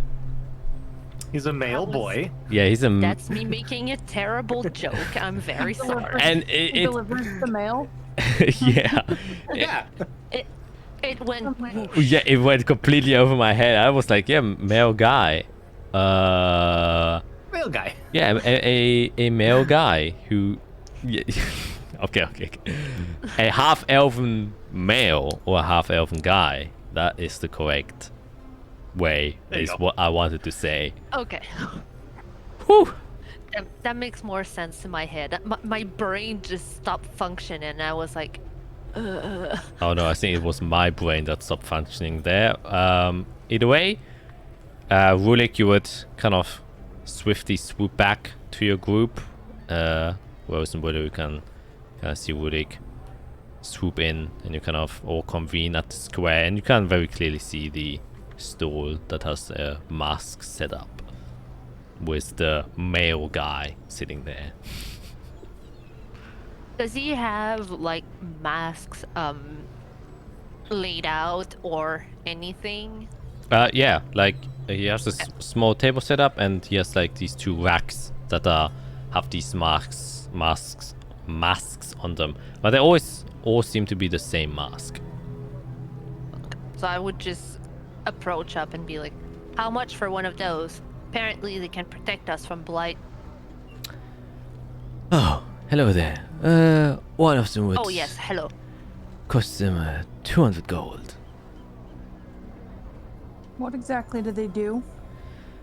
Well, these are a special type of mask that have been recently developed, and they protect you against blight, as your friend has said. Though it comes with a bit of a cost, I should warn you beforehand. And I want all of the people who acquire one of these to know the risks of wearing one of these. Since... well, let me just explain it. So, if you Well, have... you Yes? you said they have a cost 200 gold, right? Yes. Well, there you go. That's what we need to know, right? Well, your other friend just asked how they function, so I was just trying to explain how they work. But if you do not need to know and you don't care about no. She's fine, and I'll just. You're not there yet. Yeah. Yeah, she is. Oh, okay. He's with us. It's like It's really not that big a town. it really isn't, and he's pretty fast. Well, it seems like a bit of a divided group we have here. Please, just tell us how they work. If you get hit by a demon, and you would then usually be afflicted with their corrupting blight, instead of it going onto your body, the mask will absorb it.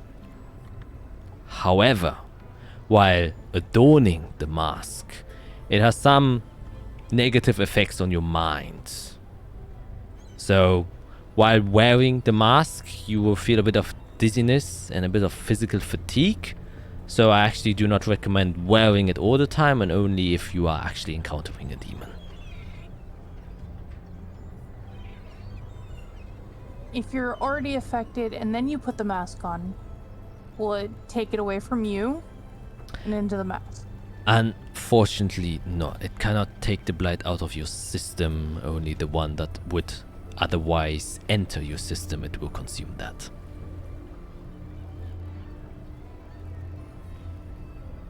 But not much to worry, we have made it so you can just instantly wear it and the effects should instantaneously take place. I know some magic items usually require some time of attunement, however these masks do not require that. They are instant access.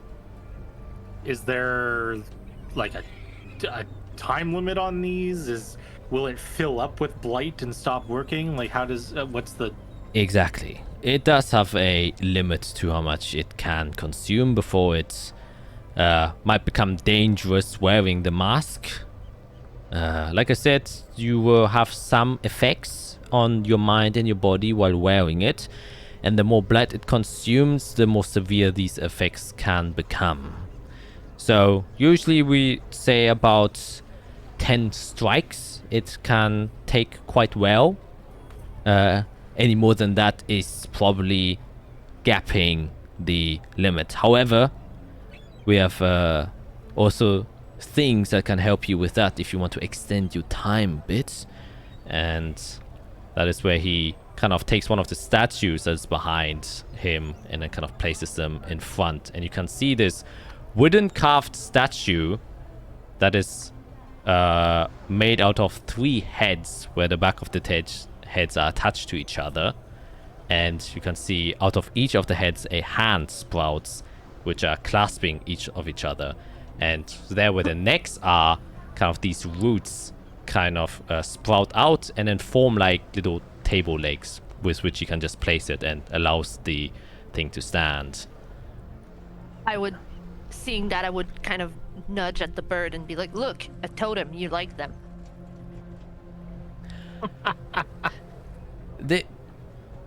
Well, yes, I guess you could call it a totem. This is a cryo statue. So if you ever encounter the problem that your mask, and these are referred to as idol masks, has accumulated too much corruption, you can place these masks onto one of the faces of the cryo statue, and the statue will then absorb all of the blight that has been absorbed by the mask. Okay, so then what do we have to buy to get the blight out of the cryo statue? There's a lot of levels here. Well, the cryo statue usually keeps it safe for a longer time, and we recommend it that you bring it back to us and then we can take care of it. Usually we just burn it, though sometimes it can have its other sort of effects. But under all circumstances, one thing you have to beware, the cryo statue can absorb a lot of demonic blight. However, there are these twigs that grow from the heads, and the more demonic blight it absorbs, the longer it will get. So if you're noticing that the twigs from these heads start to grow very large, then it is time to stop feeding it any longer. That's a good indicator just to stay on the safer side.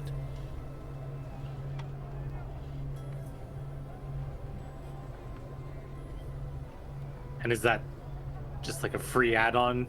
How much? How? No, unfortunately not. The cryo hit would cost you 500 gold. On top of the 200 for the mask? Yes, so one mask is 200 gold. However, the cryo statue has 3 heads, so you can recharge 3 masks at the same time with one cryo statue.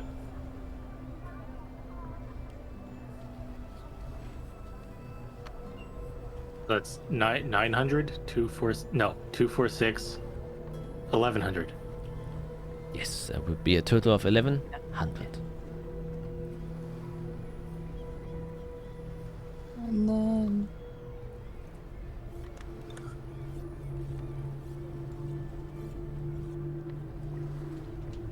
so about 367 each. I mean, that's 366.666666666666666. Yeah. I mean, let's be real here. We're not gonna, we're not gonna. Words. Just caw into the nothingness. What the hell was I trying to say? Oh yes, obviously I mean, are you making these yourself? Do you have a group making this stuff? What's the situation? No, it's definitely not myself. I'm just the reseller. I belong to a large group that is stationed in Narbor, and we produce them openly. We have been trying to sell them out to other cities, or well, other countries, but since we use demonic blight in order to create these, most people tend to sway away from them. All right, well, considering we do our jobs, you do your jobs, is there anything about, the demons or anything out there that you need information about that could help produce better masks, different masks? Is there stuff you need done that can, maybe drop our price a little bit? I would What he say, says. if you are willing to investigate the demons that you fight and maybe potentially bring back any of refuse that they leave behind, I'd be even willing to have you as sponsor. I think I can make that agreement with my enterprise, and I would even consider giving you these for free. We could definitely bring back anything that we find. How do we bring back what we find? What? Very well. Then, I have a pouch. that usually is not the best way of doing it. However, as I said, these masks are good at absorbing demonic blight, which means the refuse left behind by demons is demonic blight. So, if you manage to kill a demon before the corpse completely dissolves, you can place one of the masks close to it and let it absorb some of the demonic blight. That will, of course, unfortunately mean that most of the absorption that the mask will be able to do will be filled up with demonic blight that you have taken, but you would be collecting more demonic blight that way. Which is why I would Then also... you transfer it into the other thing, and then you do that a few times, and you bring the big thing back filled with demonic blight. Exactly. And if you could also just note what type of demon it was that you kill when you collect the demonic blight, that would probably also help our research and investigation. I have a quill and paper. That should be more than enough. I think that would suffice to take notes.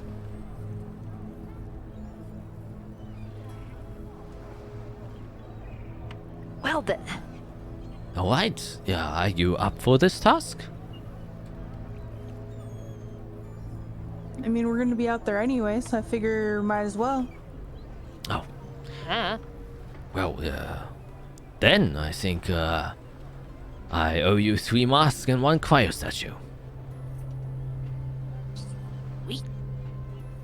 And he then takes 3 masks off, which looked like this. Ooh boy. Oh boy. Ooh. You can see that it's made out of this very coarse and ruggedy wood. Has been kind of slightly painted over with some white paint, and then there are 3 green gems placed inside of it. 1 between the eyes, 1 on the forehead, and 1 where the nose would be. And then there are these kind of wooden protrusions coming out from the sides where the ears would be, 2 from the top where horns would be, and 3 on the bottom, 1 where the chin is, and then 2 next to it. And I have to switch the thing so the other people can also see it. And the cryo statue, I also have a picture for that, looks like this. Ooh. Ooh, Interesting.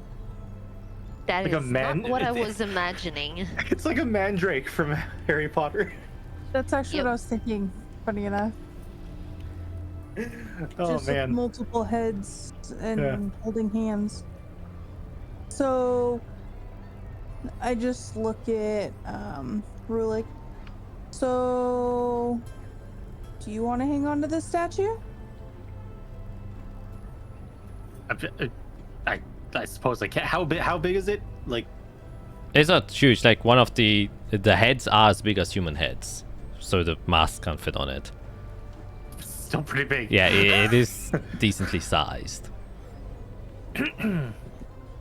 You're probably I mean- the one that can hold the most. Okay. Grab it and start tucking it into my feathers. The negative stuff you're talking about while you're wearing it. When we take it off, do the effects last? Do they go away? How long do we have to wait for the effects to stop? What? No, they stop immediately. Okay. It's okay. only okay. while wearing the mask that the effects take place. Have these been tested? Yes, they have been. You aren't the first who are acquiring these. A lot of other mercenaries from the outside have already arrived and have bought multiple. I myself have already sold about 12, and then now 15 with yours. So yes, and it's through other people using them that we know that wearing these for extended periods of time, if it has accumulated a lot of blight, is not a good idea. I mean, that makes sense. Yes, it I don't does. know why somebody would want to continue wearing it if it hadn't blight in it. Well, it's like for the purpose of research, some people go far and beyond what one would consider healthy. It sucks to be them. It definitely does.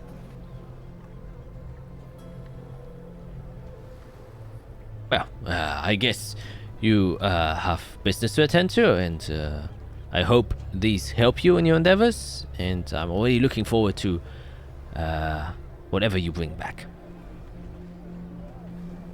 Do our very best. That's what we do. That's what I like to hear. Well then, a good day.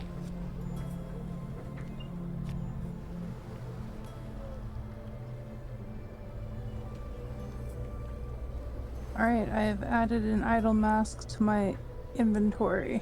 Yep. Me too. And Greg, So it's a point of exhaustion.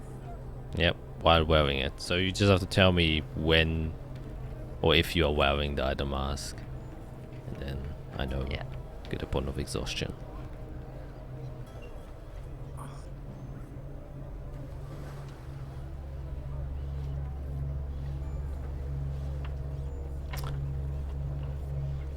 Okay, what do you guys do now that you have acquired the items?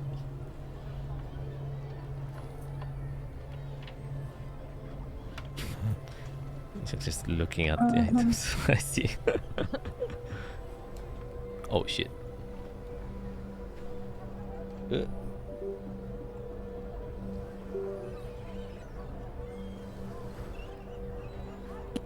Got jobs. We've got supplies. Yes. You want to go eat? Or are we just gonna like? Yeah, we should eat before we go.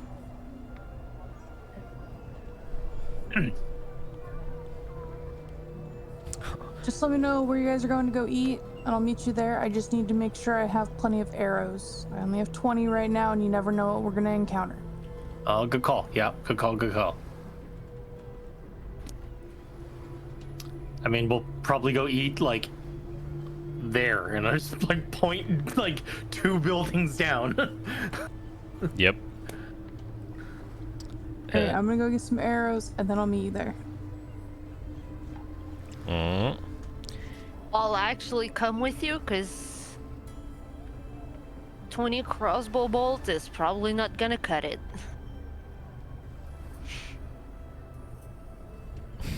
Fine, I'll come. Jeez. Twist my wing, why don't you? You could go get us a table. There's like 30 people here. They can't all be in the food building all at the same time. Definitely not a restaurant. Tavern.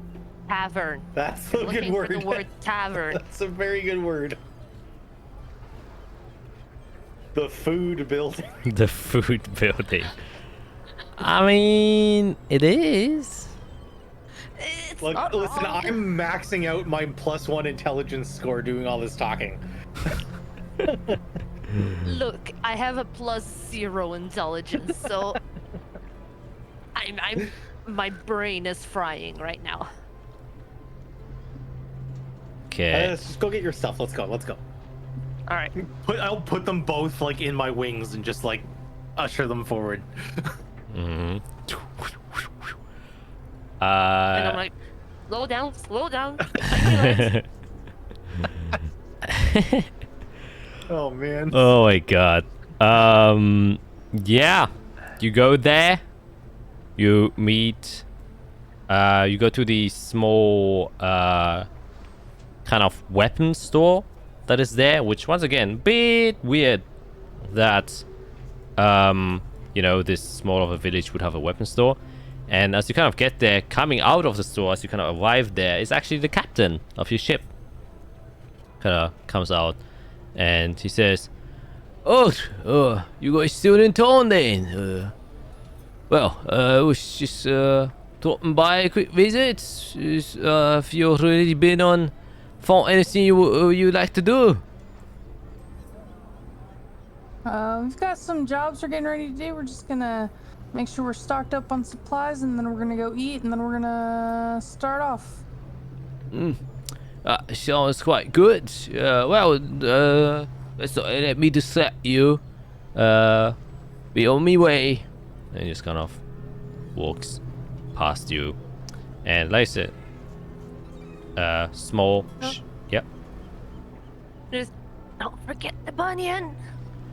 Oh my god. yes. To make sure that he hears without embarrassing him, I'm gonna say that in Dwarvish. I say, yes. Almost forgot. I read it inside of my quarters, so I won't forget. So thank you once again for the reminder. And he then makes his way there, and you get into this small shack, smaller than all the other kind of shop buildings, quote unquote. Going inside, you can see another dwarf, but he has like very fiery red hair, and he seems to have a lot of hair on the head, unlike the captain itself. Wears glasses, has a what's it called again? I only know it's a German word, a Schürze. That's what Eirik wears. Fuck, what's it called again? Apron? Yes. Apron. Apron. Yes, he's wearing a black leather apron. His arms are naked out, but he has a white shirt underneath it and has a bit of smut on his face. And you can see like a decent assortment of weaponry inside of his small shack. You see a few swords, a battle axe, a couple of shields, and he's just kind of behind his little desk and sees you walk inside and says, "Oh, this is more like the kind of visitors I like to see. So what can I do for you?"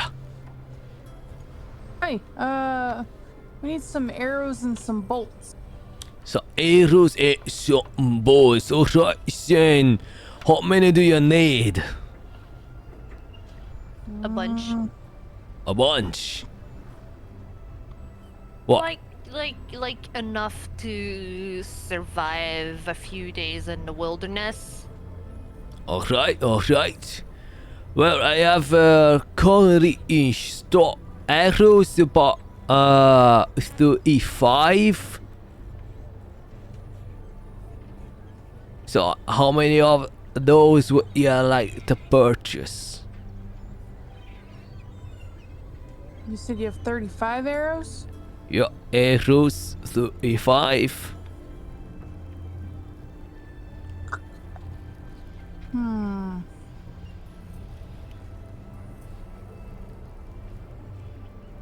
Maybe just the 20, just so I have an extra quiver. Okay, extra quiver as well. Right. That would be that 21 gold. That's a fair price. So No. I'll just pull out 21 gold and hand it to him. Yeah. Yeah, let me quickly put your arrows inside your quiver. Here you go. Kind of puts it inside. And then place it in front of you. And for the other one, I got a few bolts here. I've had about 40 crossbow bolts.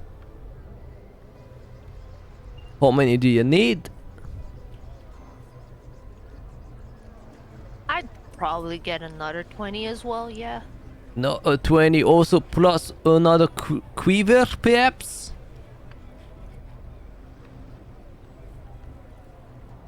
Yeah, because a quiver only holds 20 bolts or 20 arrows.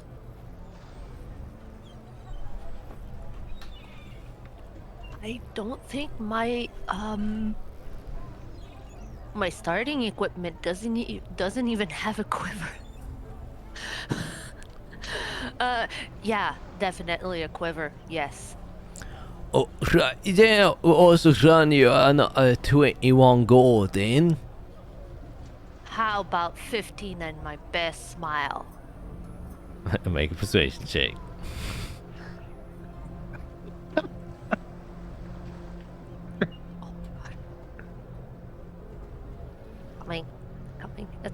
It's coming. Why is it so Please, slow? please, slowly.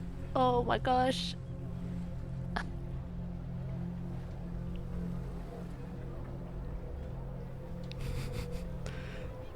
Oh, so Oh. Oh, she has the +3. And it's like Yeah, I do have plus +3. Shit. Well, how about we say 21 gold and we each have a nice day? Okay. And then he packs your 20 bolts into the quiver and hands them over to you. What about the large bird, man? Anything I can do for you? don't think so. I'm good. No, I have a great new axe in stock if you want to smash some things. That has a blade, doesn't it? A great axe does have indeed have a blade even too. Oh, we don't need that. Okay, good. And she just walks out. You heard her. Fair enough, fair enough. And I just say in Dwarvish, thank you so much for your time. I apologize for my friend. It's alright. It's strange lots we get all around here, so I'm used to it. We just want to leave a good impression. Well, you bought some nice stuff, so definitely left a good one with me at least. And I say thank you, and then walk out. Okay. Then, what's the plan now? It's around 11 a.m. Currently. Brunch. I was Brunch. about to say brunch. Is 11 brunch already? Is that just Yeah. breakfast? Oh, absolutely. Oh, Oh. yeah. It's like right before lunchtime. Lunchtime's like what, noon? So it's brunch. Oh my gosh. Late breakfast, I early don't- breakfast. I don't know. I don't know about Greg, but us like Frenchies, we start brunching at 8 a.m. It's breakfast time. No, we do brunch. Man. It's the excuse to be able to eat like meat and Yeah. It's just an excuse to stuff your face.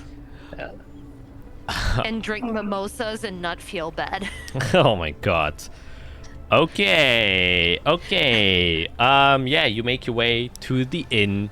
It's like I said, a bit of a larger building that is actually made out of 2 buildings that are connected with like a small kind of, I guess, tunnel, if you so will, with a smaller intersection building. Going inside of there, they have like larger square tables, chandeliers hanging that are lit by some candlelight, so it has like a nice warm feel to it. There's a larger counter on the back, and you can see a wall separating a back room from the front room. And inside of this building, since it's also a bit larger, also has a few load-bearing pillars set up, one large one in the middle and then a few on the sides. And there are not very many patrons inside, just like one older dude just sitting off in the corner, kind of having a drink to himself. It seems like in this morning hours most people are working. But behind the counter you can see a few barrels set up where probably all the drinks are, a few glasses as well. A small tap also exists, and behind the counter a large individual with a deep green skin color, bulging muscles, a half-orc, which you also don't see very often in other places. But in Tellus, he just seems to be here. Has like a white apron this time. Very tight-fitting suit. Is quite well kept, in fact. Has a man bun kind of tied behind him, but his sides are completely shaven. But he has like a very deep scar that goes down his right eye and then cuts through the right side of his lip, and also has a goatee.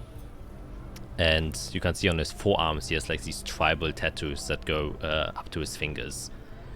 And he's just kind of, you know, washing some of his glasses, not paying much attention to your arrival. All right. What do you guys want to drink? I'll go get us drinks. water. Food? You want to drink food? We came here for food. She You just want said, "What do you want something- to drink?" Oh, You know, you order drinks before you get food. right, sure. Whatever morning ale they have.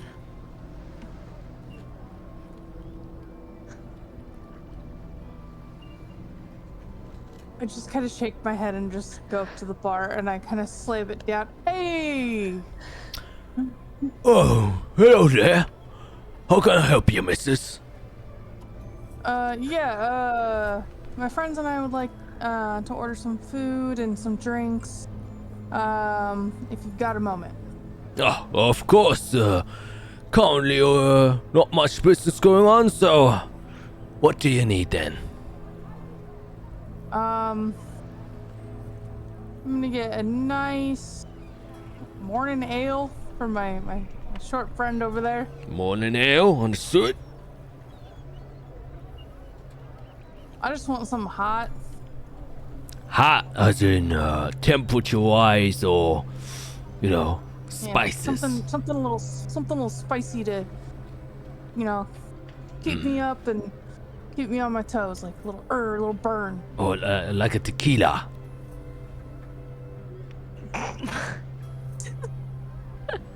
More like a whiskey. Alright then. I see you have a great taste then. Whiskey, yes, alcohol. Anything else?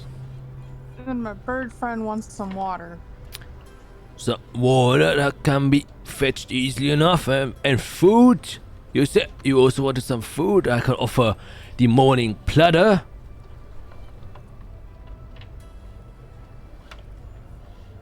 Sure, we'll take 3 of the morning platter.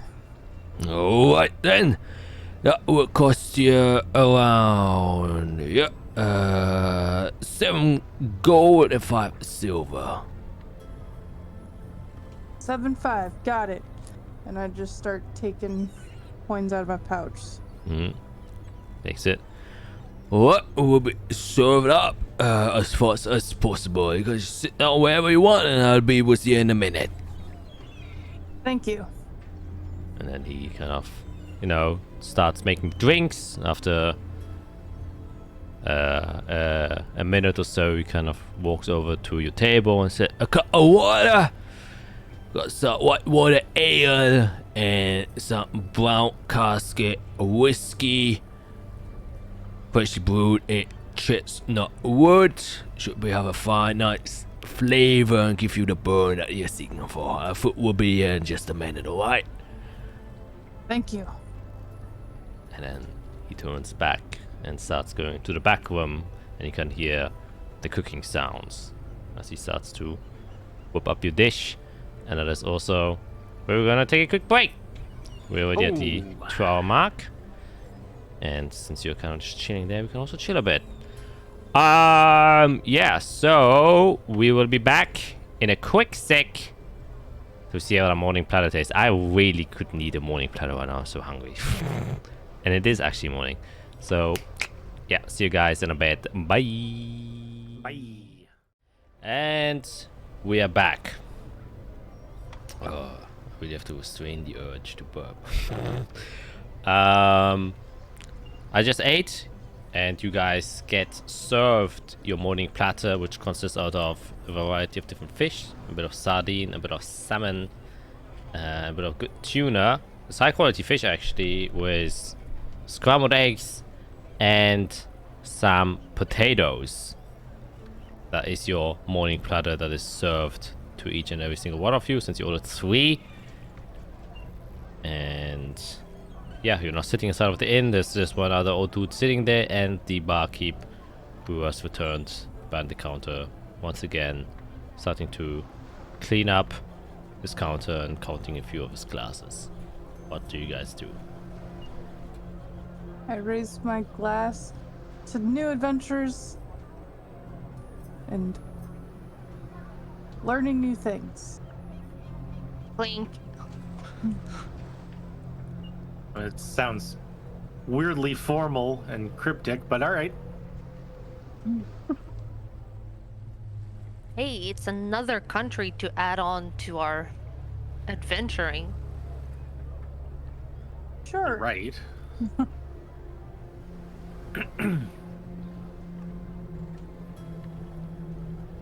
Gonna stuff my face. Sorry it's not wet enough for you, buddy. Well, I mean, there's a reason I ordered water. Let's just put it that way. Just dunk his fish in water. Like the hot dog eating contests. Oh, Oh my god. Oh man. What does old guy sitting by himself look like he's doing? Is he interested in us, or? Make an insight check. Ooh.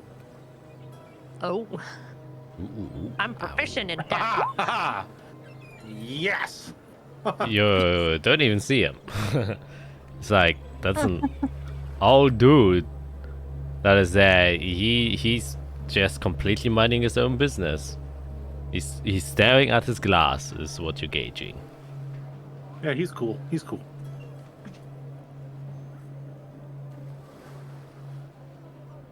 What's your name?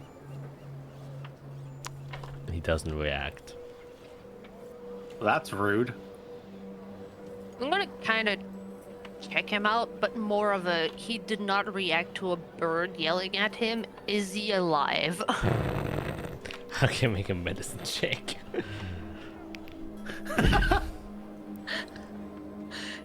get a +4 to that. Plus D4, sorry.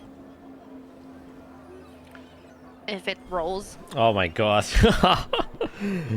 I mean, The suspense.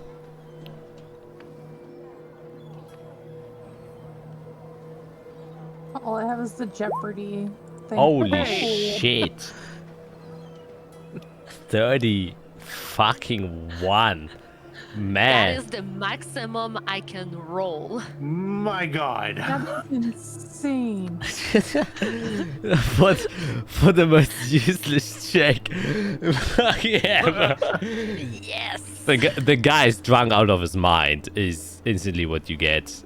He's definitely alive because occasionally he like hiccups and stumbles forward and then takes another swig of his glass. He is, but with a natural 20, you know, he's like on the brink of perhaps alcohol poisoning. You don't know. He is, yeah, doing a lot of drinking. That's for sure. I'm gonna look back towards like the bar or something, and I'll be like, "Hey, buddy," and I'm trying not to scream, not to wake up the kiddo, but I'm basically kind of shouting to gain the attention towards me, like, "Hey, you Yes. should probably think about cutting him off. He's about to kill himself." Oh. Well, he seemed so enthusiastic 2 hours ago. I guess after 5 bottles of whiskey, that does tend to bring someone down.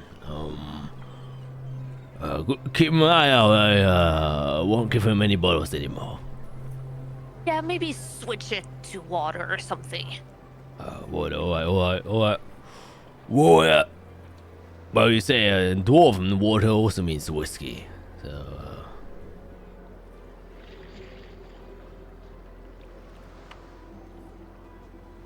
You know Wait, what so, he's so drinking? hold on. What am I? Is this water or whiskey? no, that's just water. You don't seem like a dwarf to me. Yeah, so you give him that. Yeah, well, will do, missus. Definitely don't want any corpses inside my abode. And don't be surprised if he leaves a bit of a mess. And I Why? just finished eating. He kind of goes to the back of his room and comes back, and he has a bucket under his arm.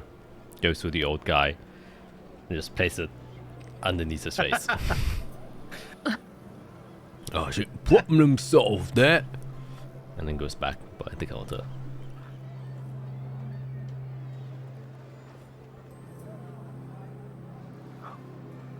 When was your last group of mercenaries? Good mercenaries. Not too long ago. I think about 2 days ago. Yeah. I was a group of 3 people was here. Right. Did they say anything? What were they doing? Well, they came over. I think they came over from Azathia. Yeah. Traveled quite a bit. They came here because they were interested in buying those masks we are now selling here. They got a couple of them. I think 3 is what they could afford. Talking about how they got to make a quick buck, slaying some of the demons here and all that stuff. Yeah. All right. Well, did they look? Were they like like us? Did they look like they knew what they were doing? I don't think he's seen a lot of birds like you, buddy. Well, yes. From the best I can gauge from Me old times when I used to swing around with me old axe. They seem like there were a few lads that could hold their own. All right. Okay. Well, I guess they're either dead or still out there. Whatever. Not our problem. One of the two is what usually happens to you a lot. Well, hopefully we can not die, right, guys? We're definitely not gonna die. I mean, with my drinks and my food, you'll be fit up and ready to go. Ain't no way no demon's gonna kill ya. Oh shit! So like magic food, you got like this is Of course. Extra help going in? Didn't your mama teach you that freshly cooked food from the heart always protects the soul? Oh, that kind. Okay. I Yummy. don't have souls. I don't have shoes. Oh. Well, me neither. And you can see he steps to the side and he also doesn't wear any shoes. You know, I prefer to feel the ground, you know? And you can also see he has like a few tattoos that go up to his toes.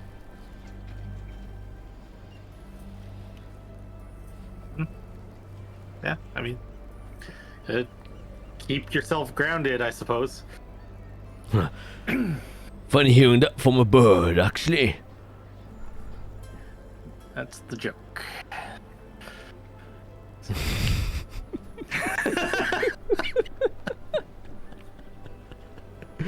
There's an awkward silence that sits in the room. I'm just scarfing my food, just Yep, me too.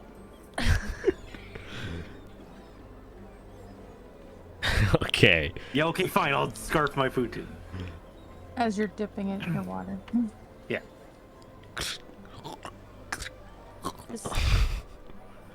Then Good old wet potatoes, wet scrambled eggs. I mean, I think his scrambled egg probably were already very moist. Mashed potatoes, I guess, are already a bit wet. I don't know how wet you need the food to be. But yeah, for the sardines, definitely water is needed to swallow that. Yeah. Just give me 1 second. Uh-oh. I'm emergency. Oh my god. Oh my god. Oh, is the child okay? You see Rose get up and run towards the bathroom as she starts choking one of the fish. And she's back. Oh, Okay, sorry. We're good. Glad your fish choking's over. Sorry. That's what happens when you have a sick kid. Hmm. Okay, yeah, you finish your food, you finish your drink. You've already paid. So, what else would you like to do? pull out the map and start mapping out our direction, and finding that spot that the what's his face, the town master, told us about.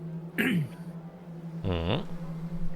See what direction we need to go, and if there's anything interesting on the map that does it say like there's a bridge or anything that we have to be aware of. Well, you got the map in front of you, and that is what you see.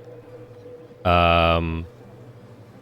Oh, it's a whole map of the whole thing. Ah, Yeah, you get the entire thing. This is the map. I thought we were talking about like a small map about like near the. Okay. No. Tellus isn't that huge, and most cartographers just tend to do the entire thing. Yeah, but you would know, obviously, if it crosses over water, there's probably a bridge, and the dotted lines are the most common trade routes that go across here, and then obviously the ones on photo are ship lines. Yeah. And I guess this is also a time where we can just, oops, that's the wrong one. Get a token out. So we can place you guys where you are at. Let's take Wulik. Whoop, here you are. And I mean, your token is the coolest. It does look really cool. where the guy has told you that the potential place where it could be is there, where the crossroad is. Well, we should definitely head out. Yeah, food Yeah, in our so- belly. What do we do? I'm assuming we all have regular camping stuff. I don't have a tent, but I have a bedroll. Yeah, I mean, we've all got the adventuring gear. Should we go back and try to find a tent? Is it worth it? No. I mean, we've roughed it for this long. I mean, Yeah, okay. All right. I'm just saying, we're new country and everything. You're the one that said it.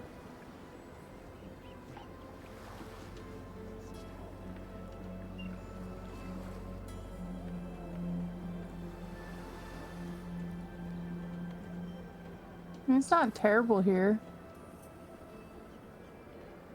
Weather's normal. It's not as hot as home. True. Very true. I mean, I don't really want to like continue with when Skit's not here. Yeah. Oh man. Yeah, having a sick kid probably is not the most optimal gaming experience. No.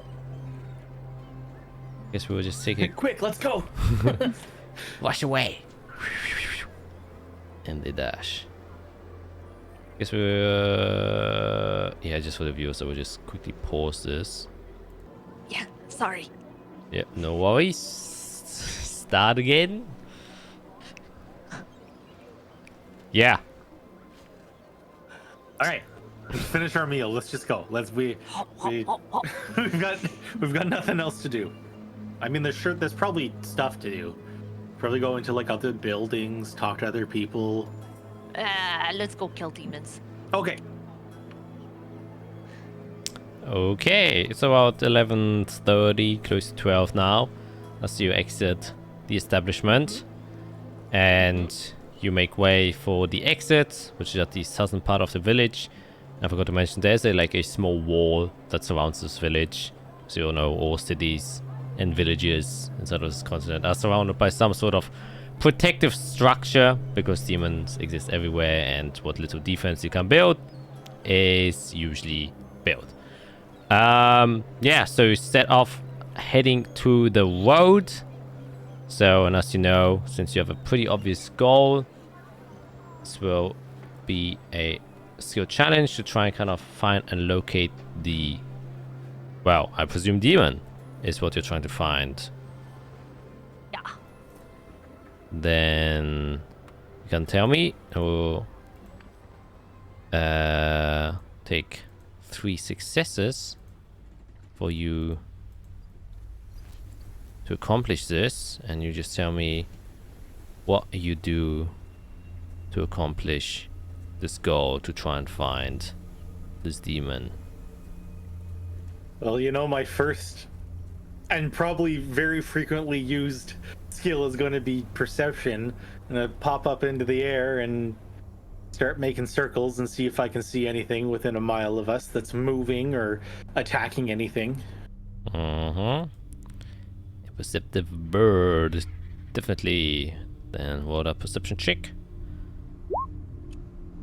19, definitely a success. So you just start scouring the sky, and I presume that is how your group usually tends to operate, where Rurik just flies up and then just kind of keeps an eye on the surroundings so that the other two can walk with kind of ease. And you know, you also get a nice view of the landscape of this new country. You can see that in the west there are a couple of trees and like a small forest sits close to the village.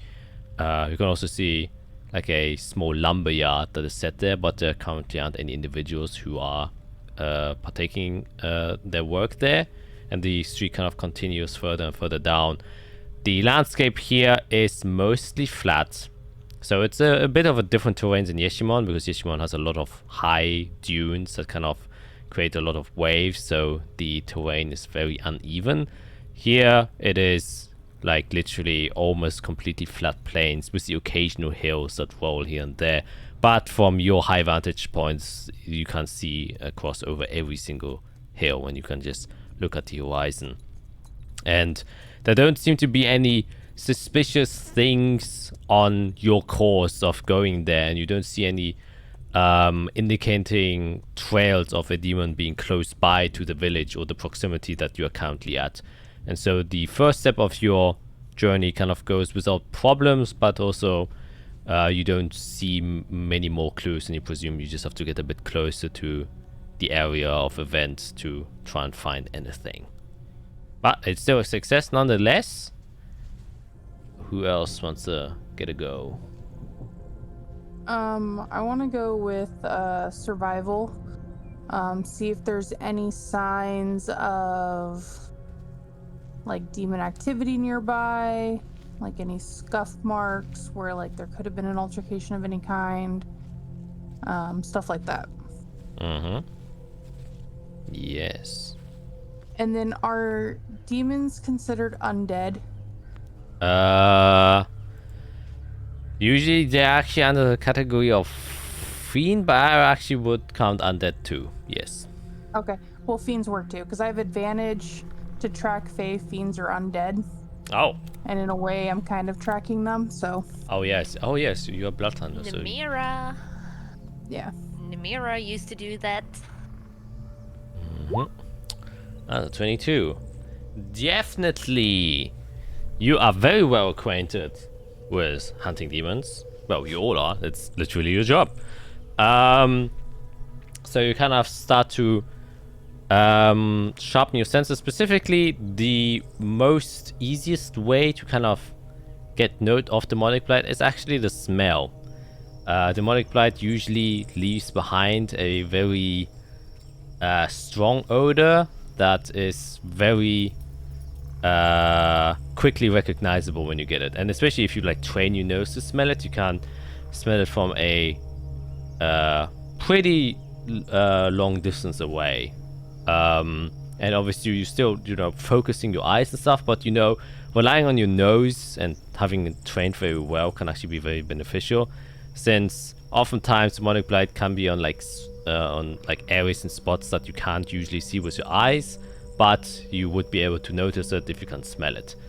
So as you're traveling down the road, after like about 4 hours or so, you do then get a whiff from the wind that is kind of going against your direction, so going from south to north and a bit of a west to east blow. There's this very like slight tinge that just kind of lets the inside of your nose itch a bit, and that itch is very familiar to you of the stench being carried by demonic blight. And it's a very faint smell that you get, which either means it's a very small source of demonic blight, or it's a very large one, but it's still very, very far away. From your best guess of what you would take from just the amount that you are smelling, is it's more likely that it's a large spot that is still further away, since the intensity drops like exponentially if it's a small demonic blight spot. It just kind of dissipates, and you don't usually get a whiff of the intensities that you have right now, which is like low but still in its own way dominant. Like it doesn't disappear immediately. You kind of still get a good sense of it. And as you keep on continuing downwards, you would then eventually get a stronger whiff which is actually a source of smaller demonic blight on the side of one of the roads. As you kind of get there, you can see that some of the grass stones have turned this corrupted black and are have kind of just withered away, which means there's a bit of trace of demon blight that was here. And you can see that next to the two pieces of grass that have withered, there's this like black stone that has been completely corrupted. And it almost looks like a piece of rubble that has broken off from a larger stone that kind of just fell here. So that is a second success. Okay, I'm gonna go out on a limb a little bit. I don't know if it's gonna work, but I'll do my expose. I would like to use medicine to try and figure out how long the demon blight has been here, and kind of guesstimate how far the demon would have gone from how long it's been like marinating, and the way that I know demon blight like pollutes. Yeah. Okay. Yeah. I don't know if that would. Yeah, I don't think if it would have been like a body of an individual, then I would have allowed it. But since it's like plants, I think like nature would have been more accurate. Okay, there. I can do nature then. Yeah, I'll do nature. Okay. Yeah, like medicine usually has something to do with the body, but I still like the attempt.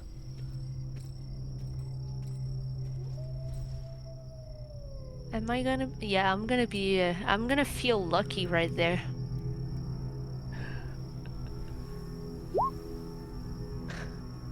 That is a 7. So you want to use one luck point?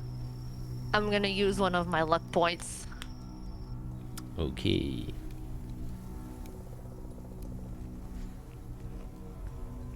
Oh my gosh, it's worse. So I'm gonna use my 7. Man. It's gonna get to you eventually. Yep, now it's there. There it is. Okay. Yeah, you're trying to investigate this, trying to gauge how long ago it is. Usually you don't take care of those things. You know, you are here to support the group and don't tend to focus too much on the tracking aspect. And yeah, it's a bit unclear. Like, demonic blight on inorganic materials has like a long, like it doesn't grow as much, it doesn't spread as much. So it's very difficult to gauge how long it has been there. And since it kind of got thrown here, presumably by this tiny bit of rock or rubble, you don't see the source of where it came from. And so there are too many unconnected dots that would allow you to properly and accurately kind of get a guess there. And so you spend a bit too much time trying to assess how long ago the demon would have been here, trying to look at other pieces of grass, but that eventually leads to nothing, and you kind of just lost a bit of time. And it is getting to like the evening hours now, of like 5 o'clock in the evening. So all right, I've got another. I would like to use survival. I'm gonna fly down to the ground. I'm gonna use survival. I want to pull out the mask, and I'm gonna put the mask on, and I want to start feeling what the effects are and seeing if I can understand exactly what those effects are, how they specifically affect me, and I will try to recount that experience to the group. Okay, I would say you can just do that, but that will be just a side thing that you do. So it doesn't really help you find the demon unless you want to use something. So it won't count against the skill challenge, but also not for the skill challenge, unless you frame it in a way that will allow you to find the demon.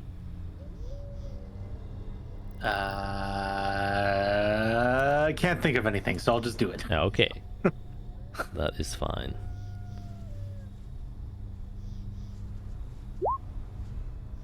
Oh, and you get disadvantage since putting it on will give you 1 point of exhaustion.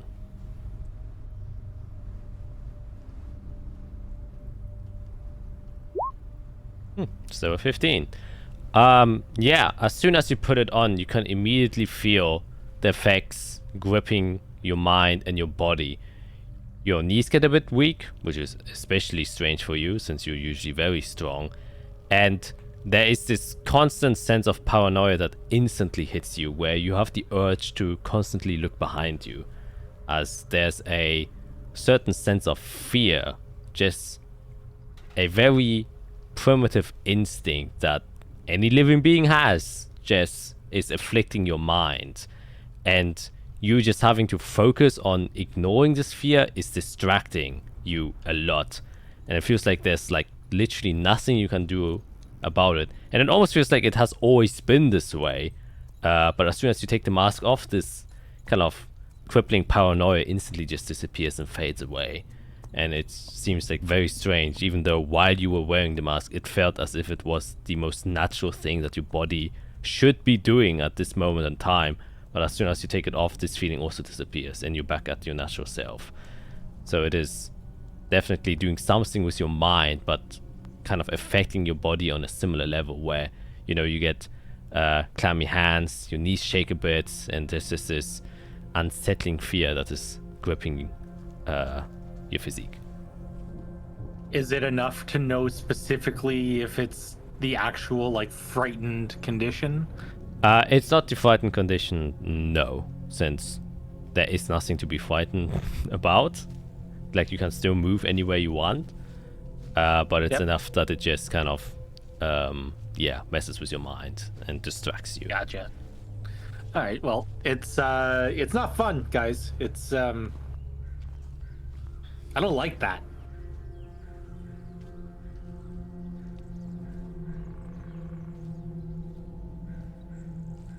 Well, it's a necessary evil that if it keeps us safe.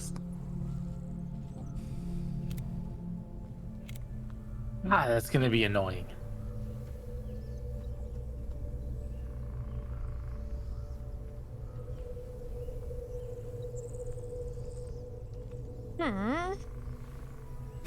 Okay, you guys still need one more success to succeed in your skill challenge.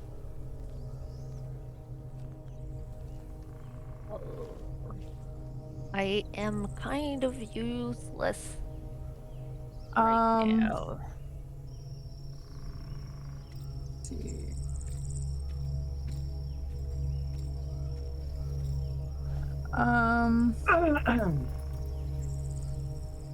I'm gonna go with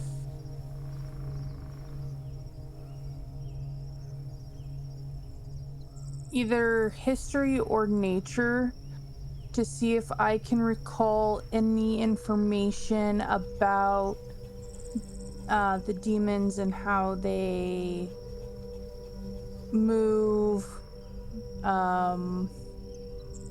They're basically predict how they would, the path that they might take, things like that. Yeah, I would allow a history check. Lost scrolling through the knowledge of demon behavior that you have acquired over. Best part is I have advantage. I love that Hunter's Bane ability. A 14.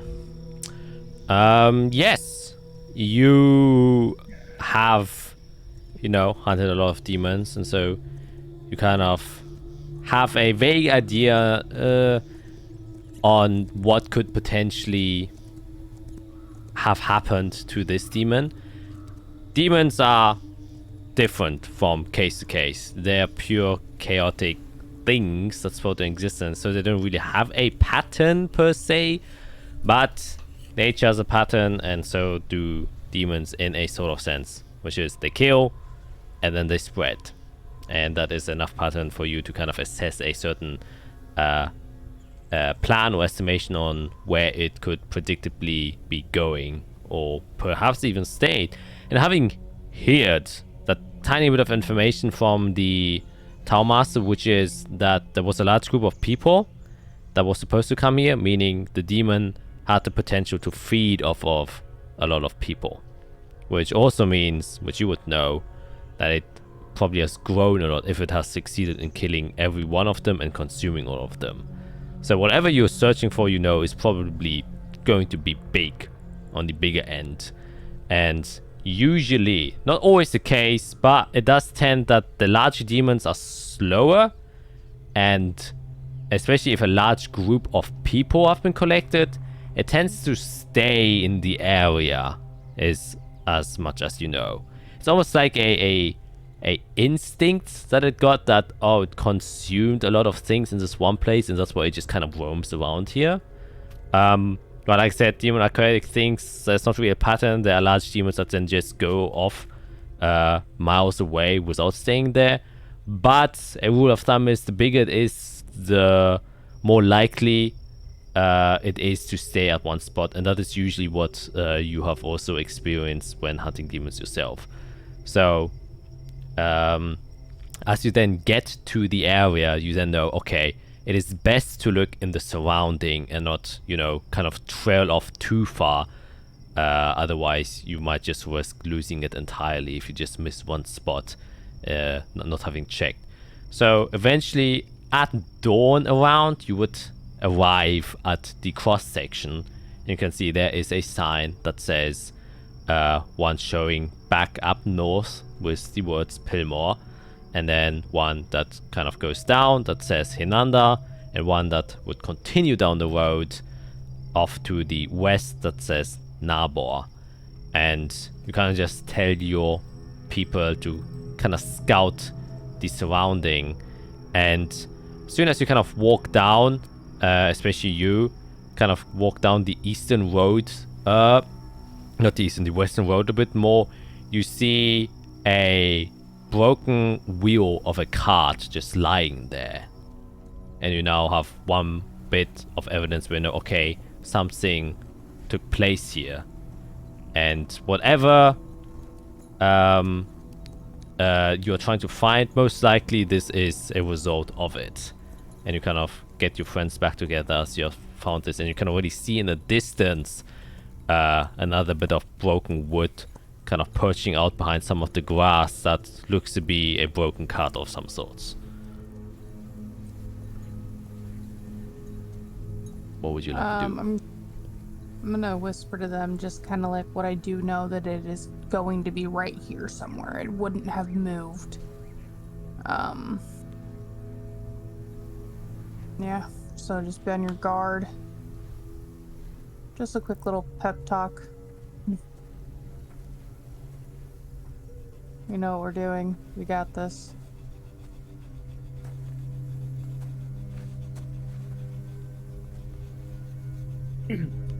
Well, if we want to take a little bit of time and hopefully we don't get ambushed by this thing, we might be able to tell a little bit more about where it is or how big it is, because I have commune with nature,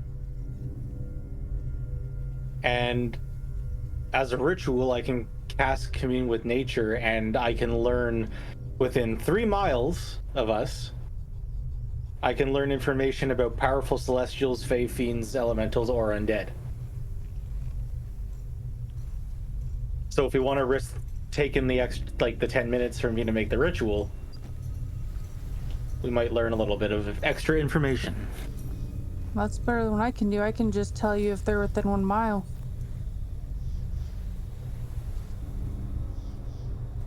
Let's do that. All right. So I'll start prepping my ritual, which is sitting down on the ground, fold the wings in, and it's basically going to start to, like, the wings are going to start covering my body. I'm going to shrink down almost like into the fetal position, and as the I just imagine a rotisserie chicken. Sorry.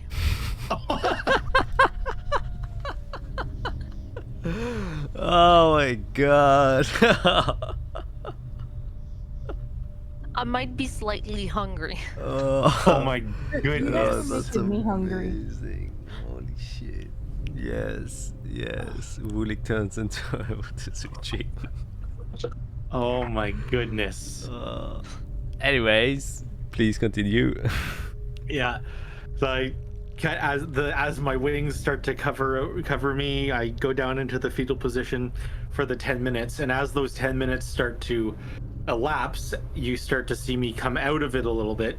But as I come back to full being, there's sort of this like shadowy, ethereal looking form of an eagle that has been left in the place that I was. So, and when I come up to full stature again, the ethereal form of the eagle appears to give me information.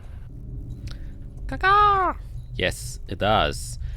Could you post the spell one more time? Like, Absolutely. the barbarian uses this all the time, and I always have to read it. You instantly gain knowledge of up to 3 facts of your choice about any of the following subjects as they relate to the area. Man, that is one complicated way to say things. Terrain and body of water, prevalent plants, minerals, or people's properties, fiends, undead, influences from other plane of existing buildings. For example, you could determine the location of power in the area, so location of resources and drinking water, and the location of any nearby towns. So if I can get information about any possible fiends or undead, however you want to determine the demons, and if there's any people around that potentially might be the ones that we know were out here. Okay. Yes. Your ethereal ego would then communicate in a more instinctual sense. It doesn't really talk to you. It's more a innate connection you have that the ego gives to you, and it kind of spreads like roots throughout the entire surroundings. And indeed, there is, or seems to be, a powerful undead being close by. Fairly close by. About, you would assume, 300 meters to the west and a bit to the north. But no other people are there within a 3-mile radius. Well, we've got the ping. We know where to go.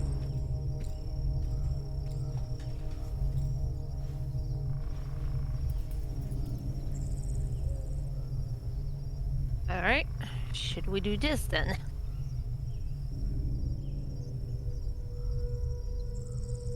That's why we're here. Oh, I just noticed. Okay, yeah, that's what I always understand wrong. You can choose to know 3 things about one of these facts. So you could say, I want to know where an undead being is, how big it is, and I guess its speed if it's moving. Or if you put it like 3 facts about one of those things that are listed there.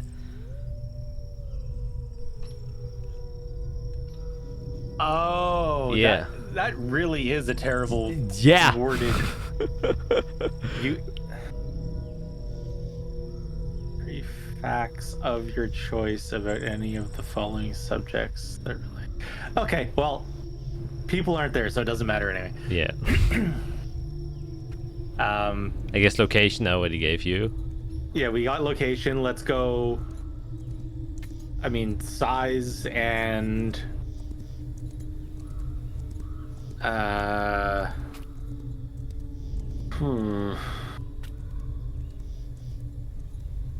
type of demon. Is that something I can try to ask for? Yeah, you could. Yeah. Size and type. Oh wait, no, I think I misread it. Man, this is such a shittily worded fun spell. Because the example, I don't know, are there 3 different examples? Is that one example for what you can do? I think that's one example of what you could do. Then I think what you did at the beginning was correct. Oh man, that is so Yes. badly worded. Because I just noticed it's you gain knowledge of the surrounding territory or not of something specific. But there they say you instantly gain knowledge of up to 3 facts of your choice about any of the following subjects. Yeah, so it's But then you can literally choose anything about any of those topics. Like, we just do it how we just did it. So okay, so size you wanted to know and type of demon. the type of demon, yeah. Yeah. Size. It is a in D&D terms, it's a gargantuan. So it's about, 20 feet to maybe even almost 25 feet tall. Type of demon. It is a corporeal host demon. And there's 3 types of demons. There's corporeal host, which means demonic blight has spread into a host and is corrupting the host, which usually means there's some sort of biological matter that has now turned into demonic blight and is now a functioning demon. Like if humans turn into a demon, that's usually a corporeal host. A tether demon is usually like a more incorporeal form, so mostly made out of shadow or pure demonic energy. And then last but not least, and the most dangerous, is a manifest demon, which is a fully fledged demon, but you wouldn't deal with that if that were the case, because that's what Crusader Legions are for, and you'd be completely fucked. So yeah, it's a corporeal host demon. Which kind of gives you confidence that you could potentially take it on, since it hasn't upgraded into a later stage. But still, it is a large one. Yeah. So, least dangerous by type, but dangerous by size. Yes.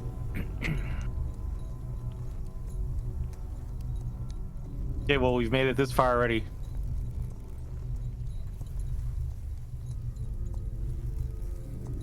It's been a while. We haven't done anything. The wings are starting to flap. Yep. Let's go. Okay. Then, how do you wish to approach the area?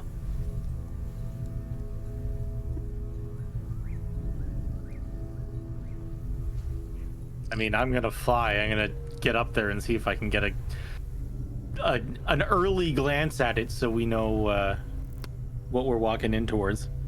Okay, then make a perception check.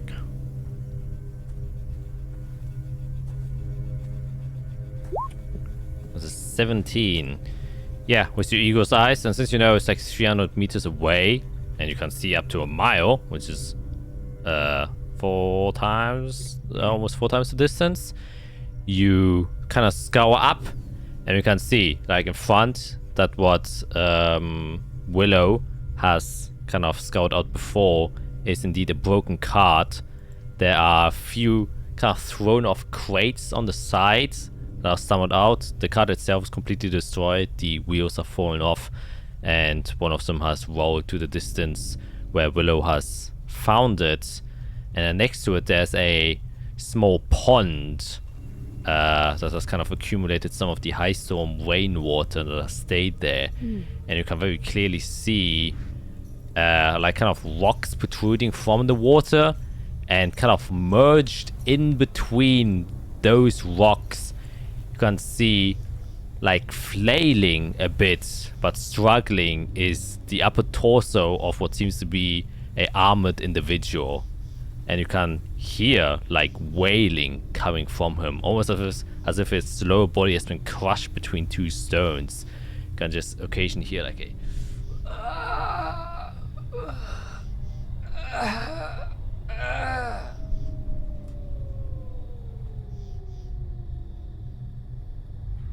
Fly back down. We're like, there's a person. There's a person out there.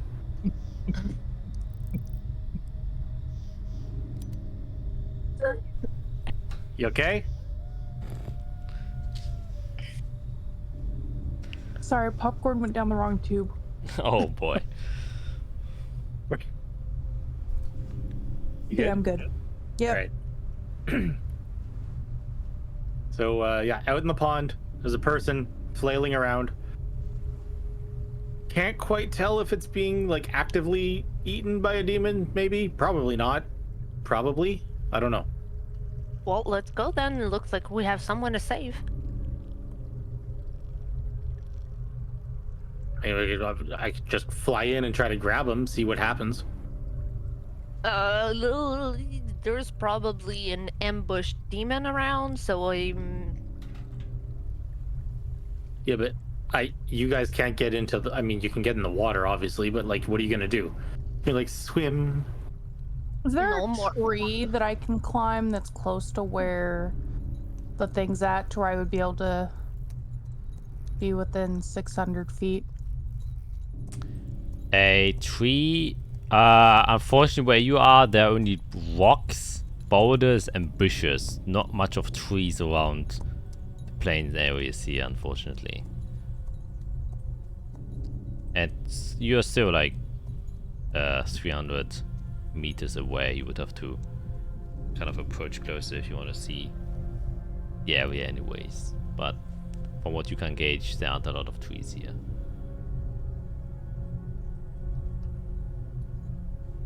Let's just get closer. He can fly in. You and I can come up. Yep. So we were making progress to getting closer if something happens. Yep. Let's do that. At the very least, like I can fly in and see if anything reacts to me being in there. Yep. And if nothing happens, I can maybe turn around and try to grab him on the second go. Or I can at least like yell a message down to him, see if he reacts. Like, let's just Yep. Let's go. to the pond. To the pond, mobile. Why did I say that? Yeah. You, I guess, how do you wish to approach? Before he goes away from us, I'm going to put my hand on his shoulder and cast protection from evil and good. Very nice. What does that do? Oh, apparently it posted twice, but whatever. Okay.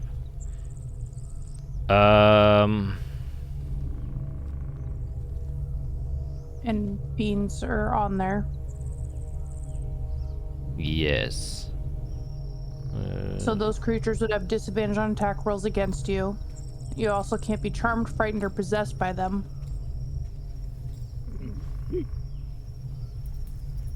Handy. That's really handy.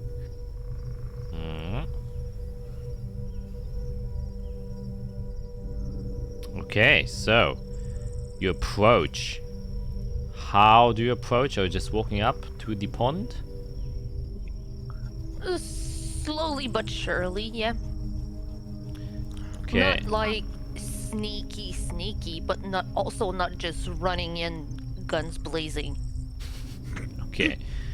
The middle term then. And you are flying in.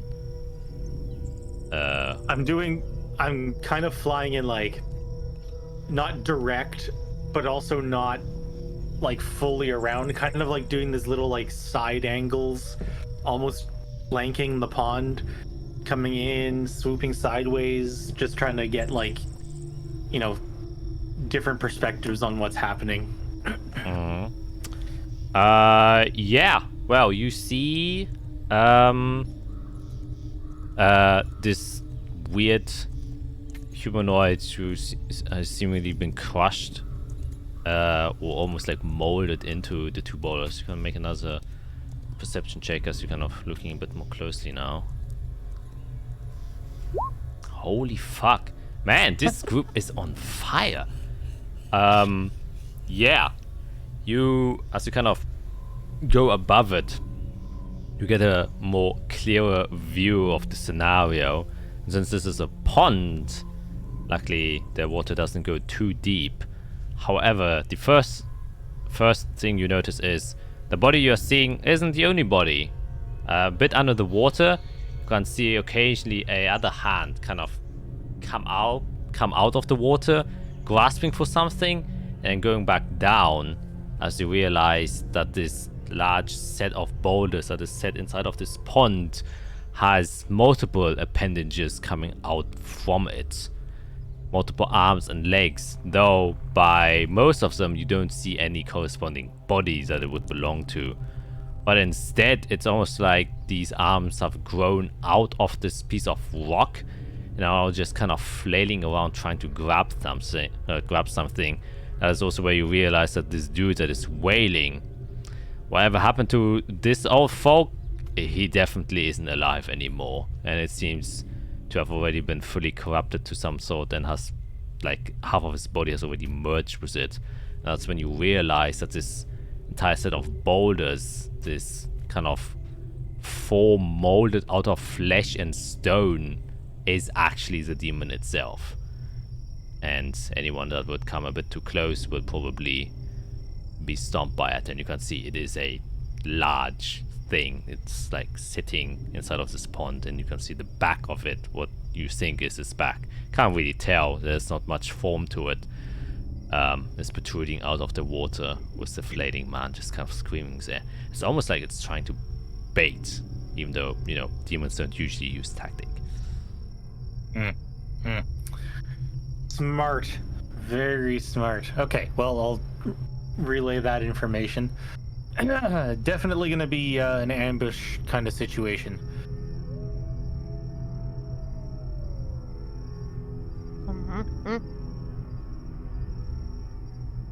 All right, let's get to it then, and be careful. I mean, we either be careful or we don't be careful. We have to fight like.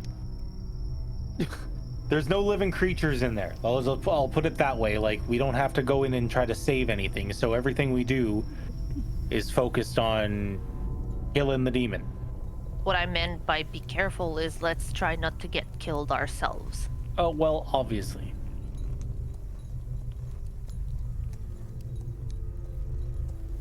I mean, Since we're getting close to this thing, I'm gonna put my mask on. Okay. So it's a level of exhaustion. Anyone else? Not just yet, but I would have it not too far somewhere ready to go. Okay. yeah, same. It's not on yet. Okay. Then, since you're kind of closely approaching and you are successful in your skill challenge check, you have the upper hand here. It doesn't seem to have noticed you or react to your presence if it did notice you. So it'll take you to the battle map so you have an idea what is going on and of where you are. Oops, I have to give Oh my god, it's a big demon. you guys Big black square. permission. Da, da, da. Oh, don't you see anything? Nope, I don't it's see a anything. black square. Oh. Oh, I didn't give you guys vision. Oops. That would make a lot of sense. All of you have halflings don't have, right? I do not have dark vision. So that's I the don't thing. either. Mine doesn't technically say dark vision the way that everything else will say dark vision, but like the being able to see for a mile clearly, like nowhere in the Aarakocra character builder did it say I get dark vision rules as written. Interesting. Wow. I guess technically for this instance it's not super important since there isn't it's not nighttime yet. But for future things, should probably have that in check. I have the spell.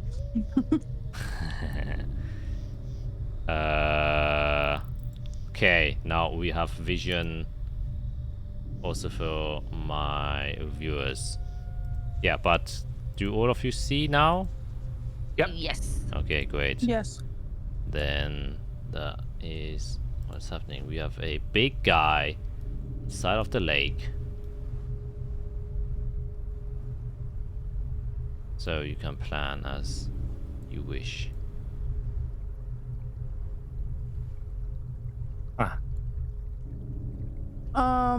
I'm gonna want to get into a spot next to these rocks over here. So that I can fire on it. Mm-hmm. Like if I'm in this corner, I believe that I would be able to get line of sight. Oh my gosh. So I'd want to try to get over there without, like, obviously drawing attention to me. Then make a stealth check. With disadvantage since you have put the mask on. I'd get disadvantage regardless. Oh, that's terrible. Oh no. That is a 6. As you try to go there, but your armor unfortunately making a lot of heavy noise. As you stumble your way across there. However, as you kind of get there and you're a bit worried that you made a bit too much noise, you can see now also the kind of armored individual flailing a bit over the surface of the water.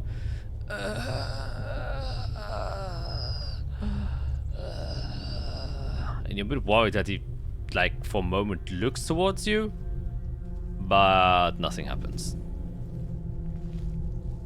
I would try to get over here-ish. Okay, then make. Are you just walking there, or are you trying to be quiet? Oh no, I would try to be quiet and not catch the attention on me. Okay, then you two can make a stealth check. Yep, it is coming very slowly, but it is coming.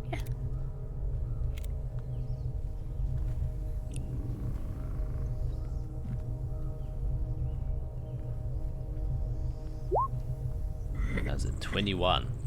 Yeah, you managed to use your small form to your advantage, stay close to the ground, and manage to hide behind this larger bush that is in front of you. Then anything from Rulik?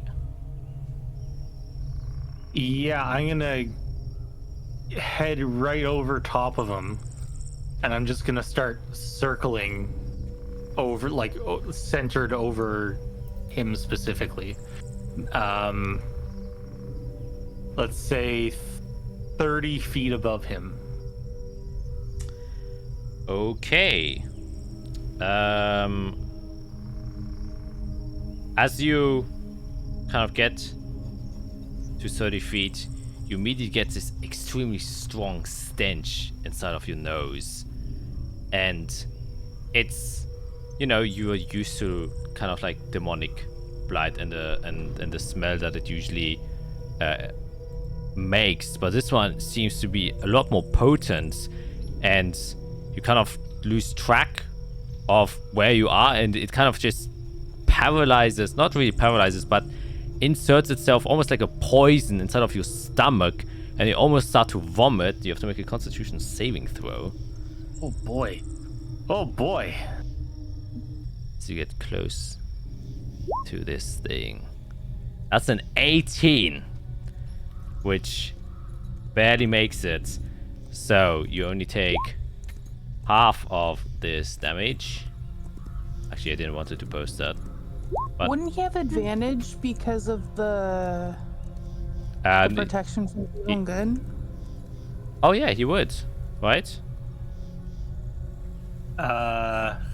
Well, either way, he would have made it. So, I was just curious. but he would. Is it Oh wait. Oh, let me read the this. target of the saving throw against relevant effect? If the wait, what? No, if the target. Oh, no, it doesn't. No, he wouldn't have advantage. It's, Yeah, no, it's only if I'm already affected. Yeah. What? Yeah. It doesn't matter. I don't get advantage from it. Yeah. So No. you only take you take half damage from that. So instead of 9, you only take 4, but you barely manage to keep yourself from vomiting. But as soon as that happened, you can see the form now start to move.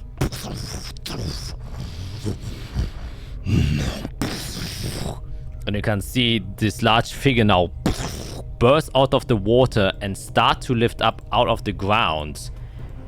At which point you can see the limbs that are kind of squished in between, but also molded inside of the stone itself, start to flail out around itself, and it gains limbs, a leg, and a head with hollowed eyes, trying to search around with the things. And you can see it just kind of grab down into the pond, and then you can see it try to lift up a boulder and aiming straight towards you. But you're aware of it, so that will take us to initiative to see whether or not it will act first or you will act first. So you have initiated combat with that since you entered a bit too close.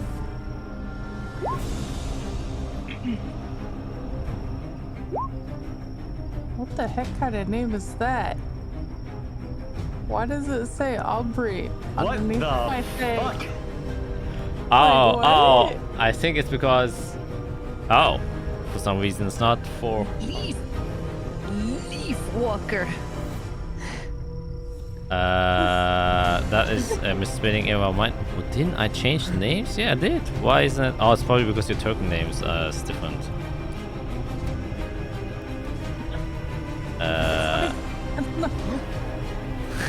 What the hell is happening? Who's Aubrey? Let me quickly change you guys' name. Wait, what are you talking about? What are you...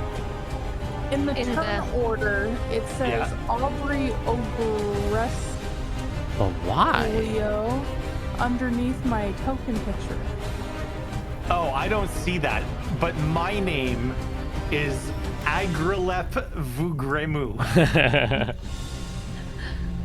Okay. I'm a Rose Walker. There, okay, I can change it. Hey, okay. I'm glad I'm not the only one. Something I there. just have a misspelling. I can live with it. There we go. My apologies. That tends No to worries. happen. I also get. It's got a 15. Damn, surprisingly high. A gore golem. Love that. So that means first is Willow. What would you like to do? So, as a bonus action, I'm going to use my Slayer's Prey. Maybe. I need to double check something. Oh, okay.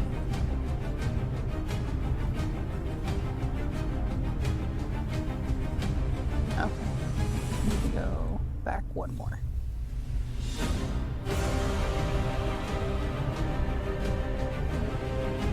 And I'm going to use my Slayer's Prey. And the first time each turn that you hit the target with the weapon attack, it takes an extra 1d6 damage. Okay. And then I'm going to attack with my Oath Bow.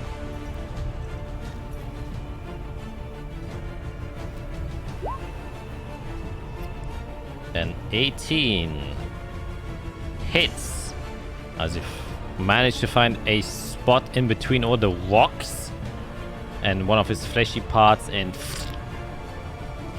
managed to hit Don't it. count the sworn enemy because I didn't do that. Okay, so only 6. And then I have to roll an extra d6. Okay. Ooh, nice. Wait, how is that only 6 damage? It should be 1d8 plus 2. It is.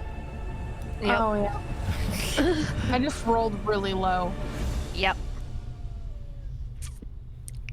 Alright. Yeah. Anything else? And then I'm gonna fire again. Okay. 23 will definitely hit. Dealing another 6. I know, I'm like terrible.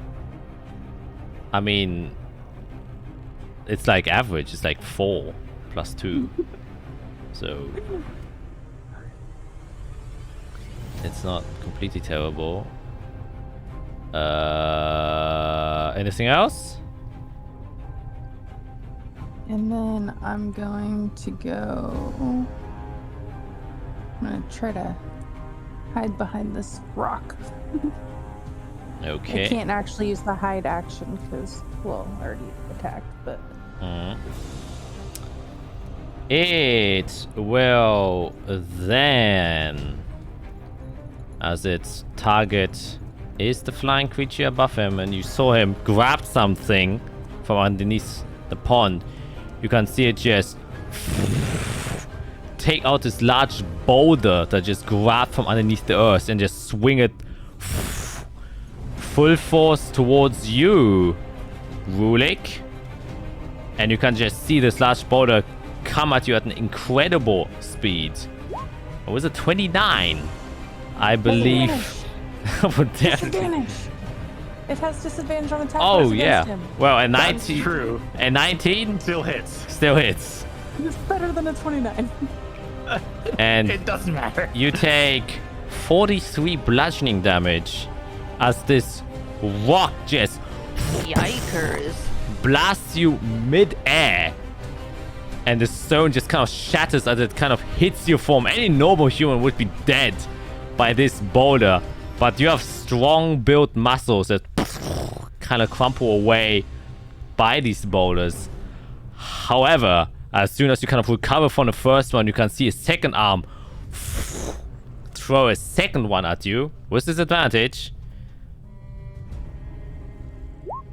And with the 15, I think it doesn't hit. Hey, that misses. And the second one, as soon as you now kind of anticipated, dodge roll, make a barrel roll, dodge the ball, and you can just see it fly.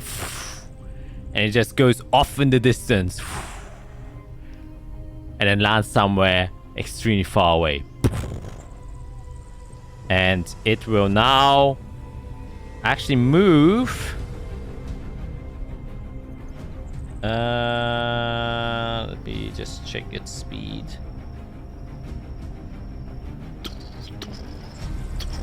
And begin to walk over here. And with every step it takes, you can feel the ground underneath its feet just thunder. Not just from its size, but from its pure weight. You can see all the water dripping down its body, but it's mixed with this viscous black liquid and a mixture of just blood that it has been kind of leaking out perpetually. But that ends its turn, bringing us to Rulik after he took a few heavy hits. Oh, well, one heavy hit, actually. Okay, let me just figure out distance. That's distance. Okay, first of all, I'm gonna rage. Well, you also have to make another Constitution saving throw since you start your turn within 30 feet of it.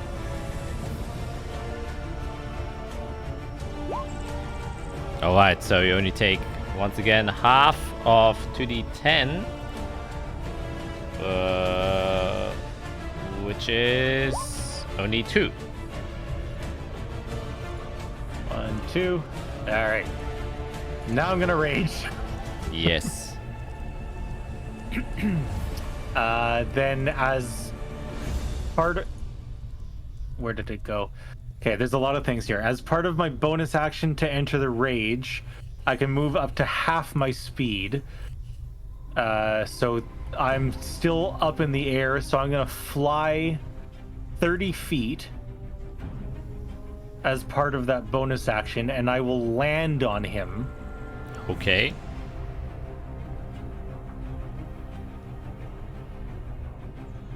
and we'll go attack with the pike. Uh-huh.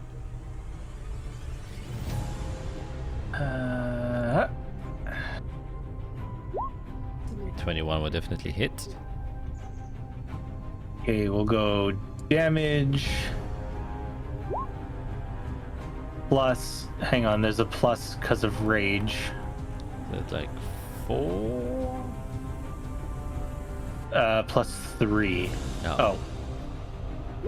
Oh, that did the whole roll. What the fuck?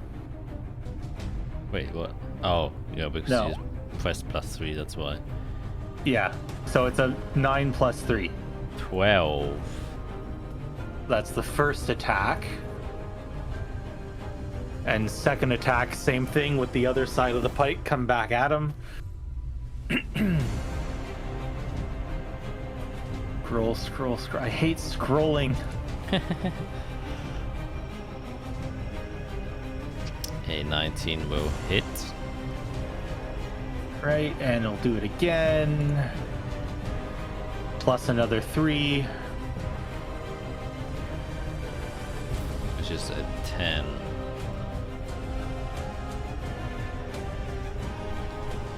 And then I will use no,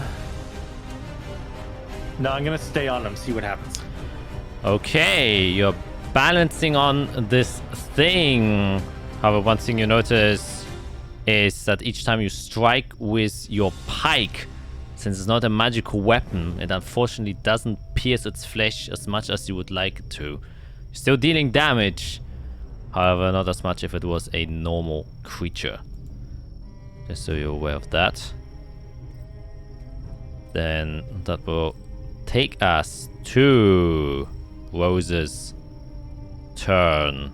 Yes.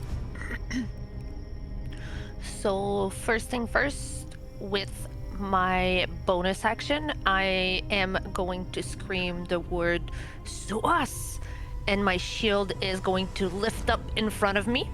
Yep. So I now do not need to hold my shield, it's protecting me. And with my action, I am going to guiding bolt it. Nice.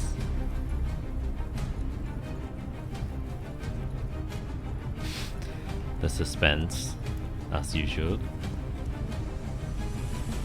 I don't know why it's doing that. I'm a halfling. I'm going to re-roll that. It still hasn't arrived for me, so I don't know what you rolled, but I presume it's not very good. I rolled a 1. Oh shit!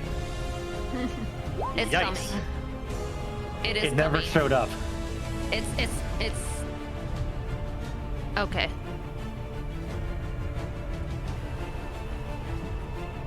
So that's a 15 is the new one? No, I got Oh, yeah, I yeah. rolled a 1. Yeah, I rolled a 1. So I re-rolled that. Oh, it already did it automatically. Oh, it did it automatically? Yeah. Wonderful. And then rolled a 8, Yeah. which is a total of 15, which unfortunately doesn't hit this thing as your guiding bolt unleashes from your hand. It does kind of strike it, but as soon as it hits, it just hits one piece of its rock and then just fades away and doesn't affect it at all, as the rock seems to be armoring him quite heavily. Okay, so I'm gonna move slightly over here. Yeah. Okay. Then, does that end your turn? It does. That then should take us to Willow. I'm gonna step out. Going to attack it with my oath bow. Oh, that is an 11. Fortunately, this arrow that you knock kind of once again hits one of its more stony areas and just kind of flings off to the side. 25, however, will most definitely hit.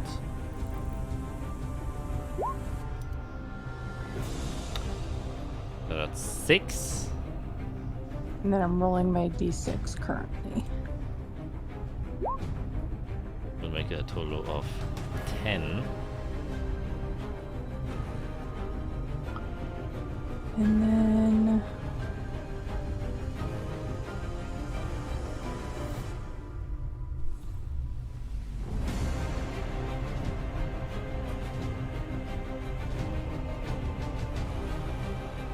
Sorry, I'm reading something really fast. No worries. You said this guy was gargantuan? Yep. Okay, then that's all I can do. Okay. That ends your Go turn. back around the corner. It takes us back to the golem's turn. As you're standing on it, Rulik, you can see all these appendages that is kind of flailing around. You can see some of them noticing that you're on the back of this creature, try to grab a hold of you. So to attempt to grapple you, and you will have to make this is a contested check. It will use its athletics against either your athletics or acrobatics. I presume you will use athletics since you have advantage if you do so.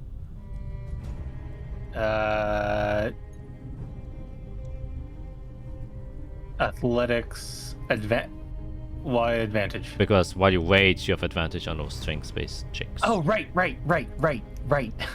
Barbarian. God damn it, yes, advantage, athletics. Okay, so this guy's pretty damn strong. I'm gonna just tell you right now. There's a 22, it has to beat, and a 16, he doesn't. So you can see the arms that are flailing around, try to grab you, but you just manage to just kick them off or fly off for a bit and evade them. That was his bonus action, however. He will then try to actually make a, while you're on top of it, an acrobatics check to see whether or not he can even reach you with its normal arms. I have... Okay, oh yeah, check. Oof. Unfortunately not. So while you manage to dodge the individual arms, you are kind of forced to leave its back a bit, otherwise you get caught. And for a brief moment, it kind of swings around and tries to slap you mid-air with one of its arms and kind of slam you down. Was it 22? No, it was an 18. Meets it. Beats it, unfortunately. And that will be a total of half of 39, which is 19. But in the necrotic, I think you take full damage, which means that is 19 plus 14 would be 33 damage as he kind of swings around.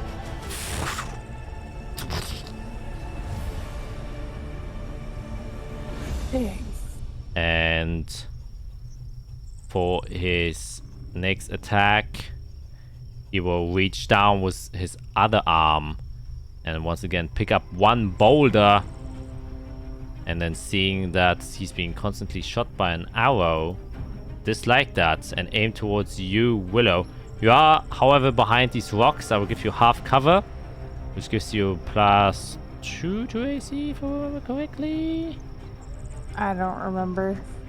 I have it right here. Half cover, yes, +2 to AC. So I have a +2 to AC as he throws a bolt. So it'd be 18 to hit. Well, that's a 31. Oh. As he then throws this boulder towards you, and you take 41 bludgeoning damage.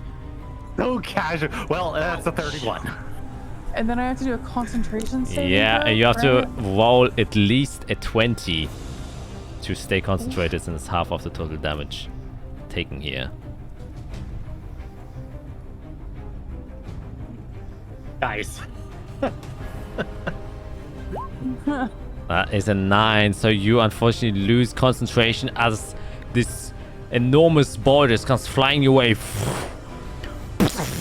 crashes, breaks the boulder in front of you. You thought you were safe, but it just breaks completely through it and hits you straight on You are still standing somehow, but that's the... Well, no, it's not the end of its turn. It will continue moving this way as you are balancing on top of it. Ending its turn. Wulik, you have to make another Constitution saving throw since you're still within 30 feet of it.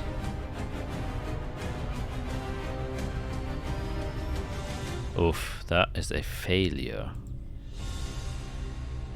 So you take the full 11 necrotic damage. What happens is you kind of... Oh, actually make a dexterity saving throw. You have advantage? Because... I do have advantage. That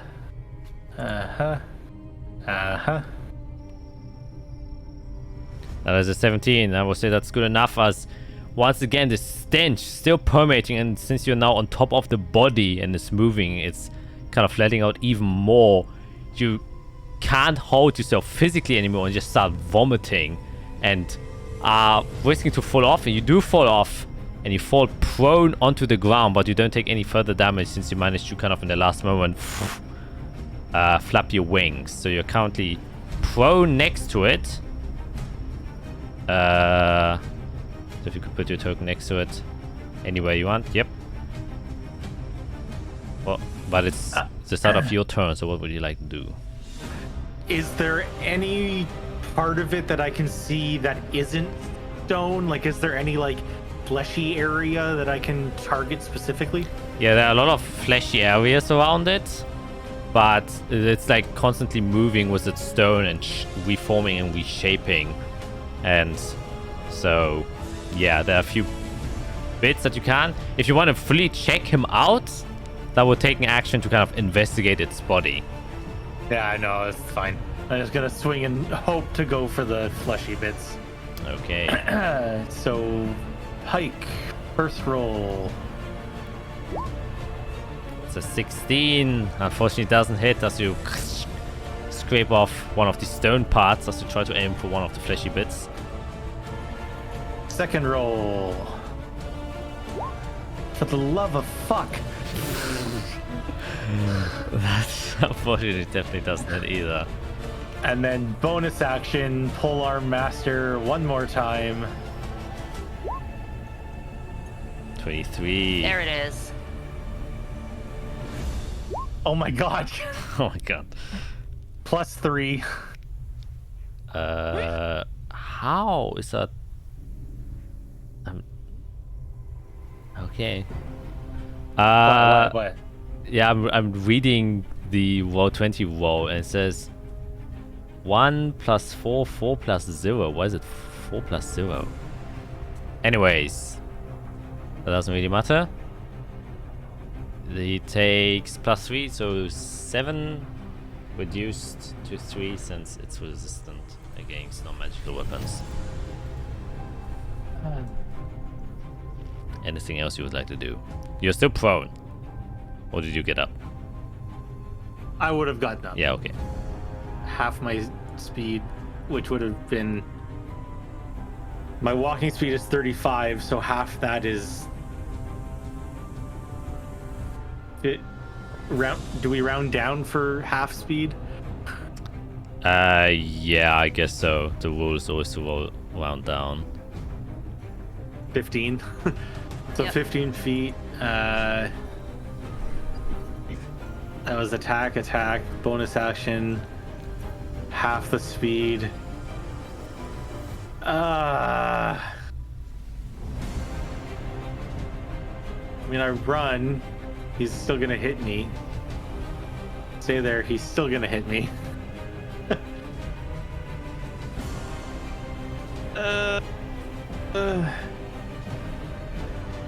Well, stay there. That's the barbarian. That's the job. Stay there. Okay, brings us to Rose. Seeing your friend struggling next to it. Yep. I'm going to go into that little nook right here. Mm-hmm. And then Let me go down. As a bonus action, I will mass healing word my friends. Mm-hmm. It's coming.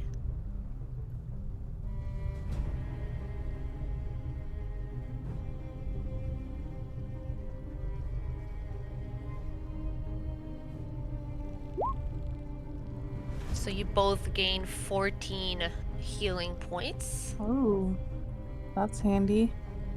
Yes, it isn't the biggest, but it is better than nothing for now. And then I will try to guiding bolt again at it. Can you want us to spells? Oh shoot, I can't. Hold on. Disregard this. It's coming, but disregard it. It's gonna keep rolling around, and it was good too. So let's ignore that.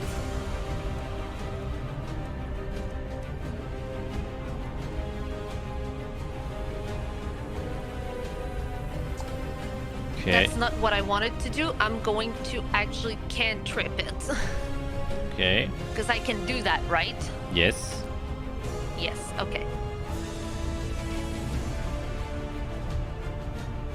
It's not gonna be the... Anyways. I'm gonna try to Sacred Flame it. So it has to make a So dex it save. needs to... Yes. Okay. It is a larger demon, which gives it... It has magic resistance. However, its dex is really fucking bad. Yep. So it will fail and take the 7 damage. 7. Which is a really bad roll from your part. Yeah. Yeah. Yeah, 1 and 6. Oh, actually, it's... Yeah. Average. Anything else? I used my full movement. I did everything I could. Okay. Then that will take us to Willow.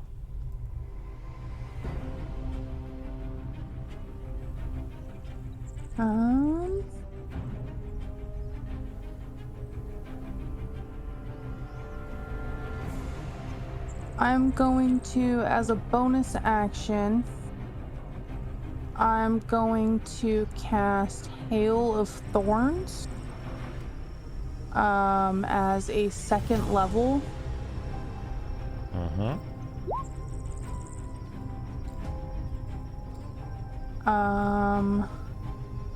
So the next time I hit a creature with a ranged weapon attack before the spell ends, Yep, they take 14 extra damage. yeah.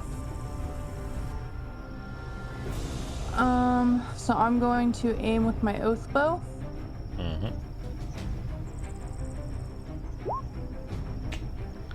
13 unfortunately will miss. 26, however, will definitely hit.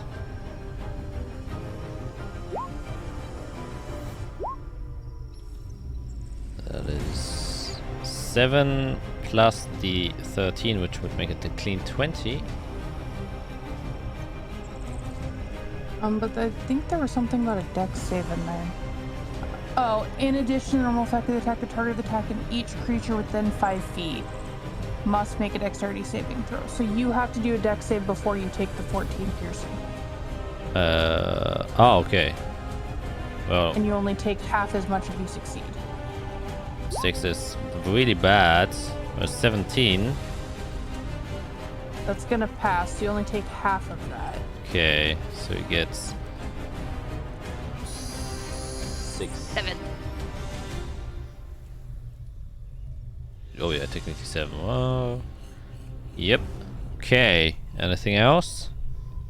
And then Greg's within 5 feet of it, so he would have to do the dex save, unfortunately. I was just gonna say that, Oh shit. but I get Unfortunately. I get advantage on this because I can see it, right? I get Yeah? advantage on Dex Dex against effects that you can see while not blinded, deafened, or incapacitated.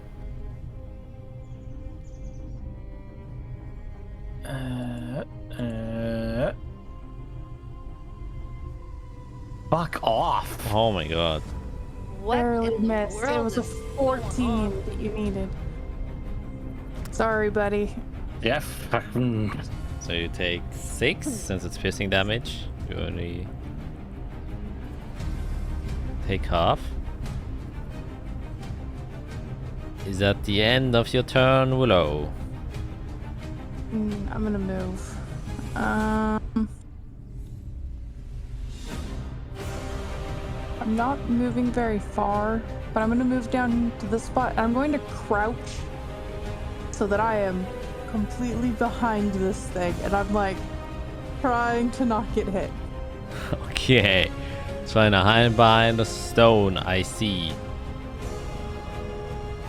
Y'all on the ground. It, you can see, will slowly lift one of its big ass feet into the air. And then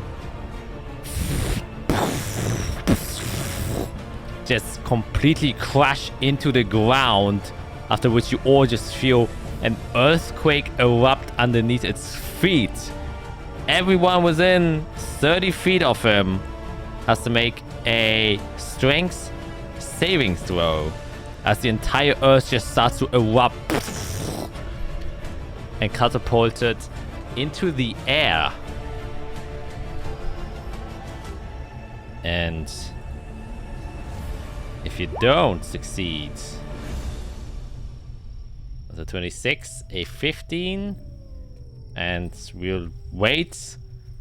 I'm telling you right away, I'm using another luck point. I love how I have a -1 to strength and I'm proficient in strength saving throws.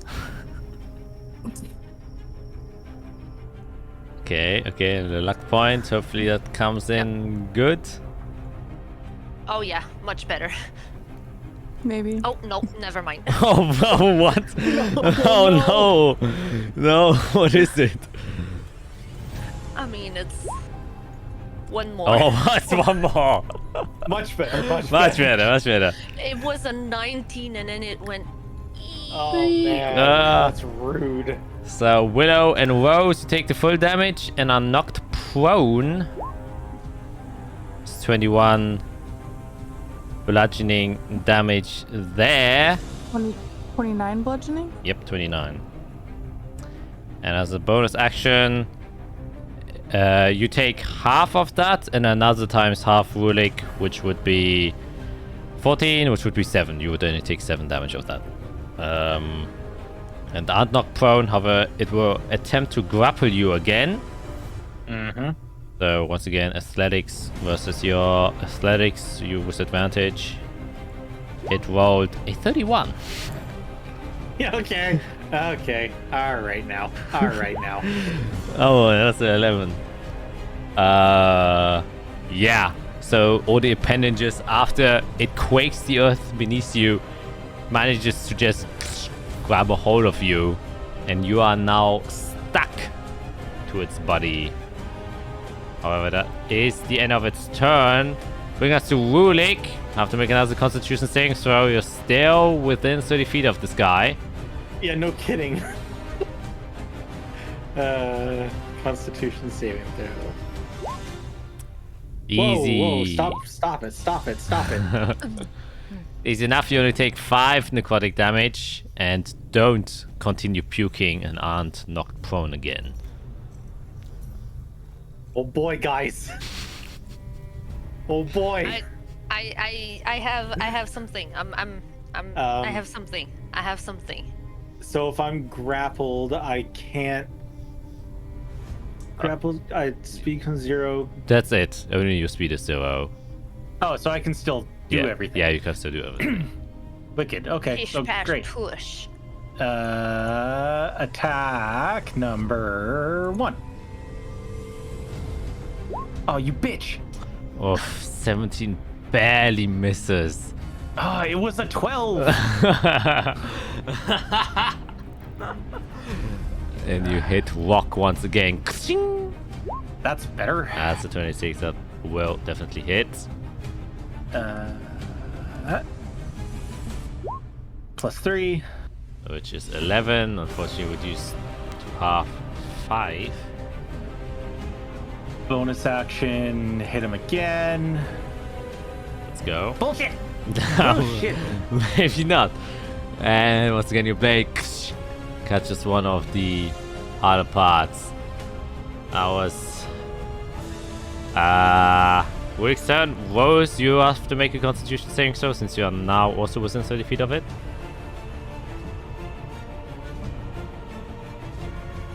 Coming. Oof, that is a failure. So you take 11 necrotic damage. You're already prone, but now you're double prone and are puking at the same time. Wait. Fuck is Why double Willow? prone. We're both within 30 feet. Yeah. But it's my turn. Yeah, it's Rose's turn, so you didn't have to do Willow. You have to wait for your turn. And Okay, so how much damage did you just tell me I took? Oh, no, you don't Sorry. take any yet. You don't take any yet. Oh, crap. How much damage did I just take away from myself? Oh, well, 11. It was 11, so just add Oh, 11 okay. again. okay, so I'm gonna add on 11. All right. Then just let me see something here. Okay, and then if I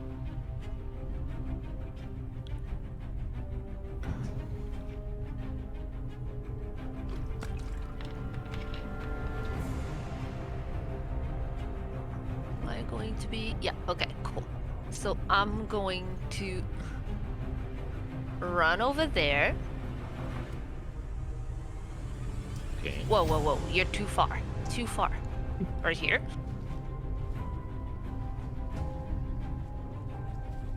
Okay.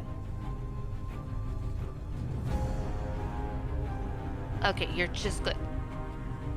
I'm going to channel divinity. My eyes go blank. I don't have any pupils, anything. And there's just this whoosh of silver energy that comes out of me, and you both get 25 HP back.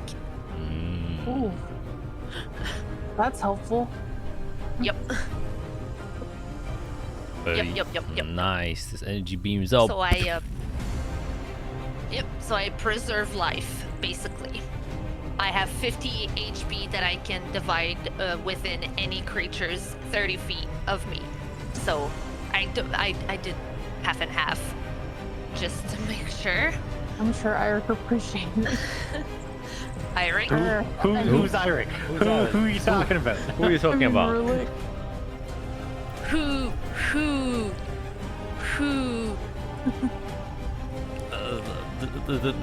That's an owl, not an eagle. I kind of wish I would have made an owl one now.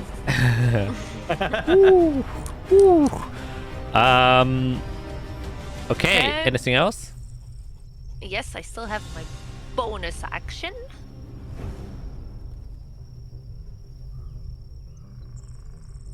Kind of a desperate bonus action, but I will mass healing word again. My two friends. Which you can do since Channel Divinity is not a spell, but an ability. Just clarifying for any It's picky viewers. not very good, but it's better than nothing. And I also Please. heal. I 15? also heal 7 for myself.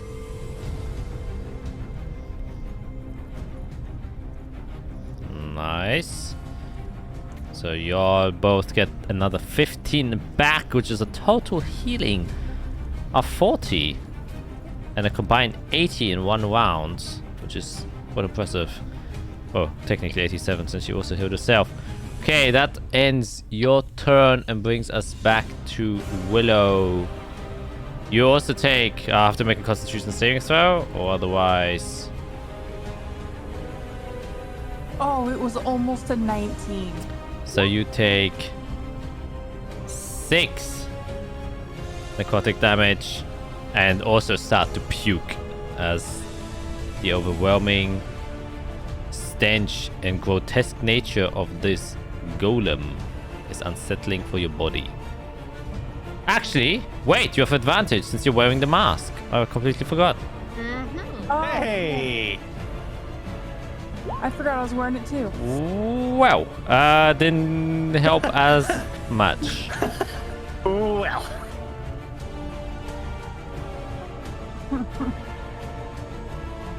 Okay. So I'm obviously gonna stand up, so that takes half my movement.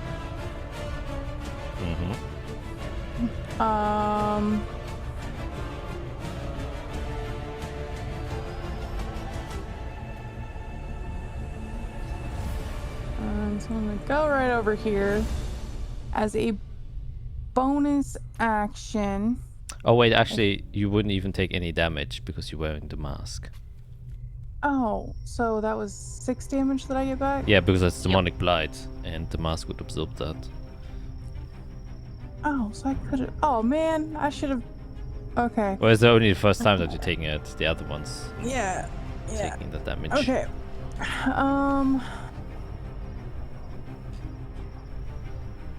So I'm going to aim with my oath bow, and as I do, I'm saying in Elvish, "Swift death to you who have wronged me," and the target of my attack becomes my sworn enemy. Yep.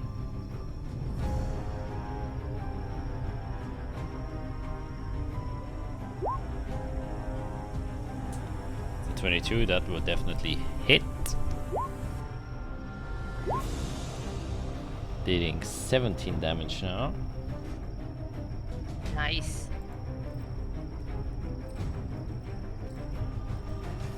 19 will hit again. Oh For boy. another 17. Don't you get another plus 1d6? The 1d6 is only for the first hit, I believe. Ah, okay. Yeah, on the first is- time each turn that you hit with the target. It's my Slayer's Prey. Okay. Very well. Then, that's the end of your turn, or would you like to move? And then...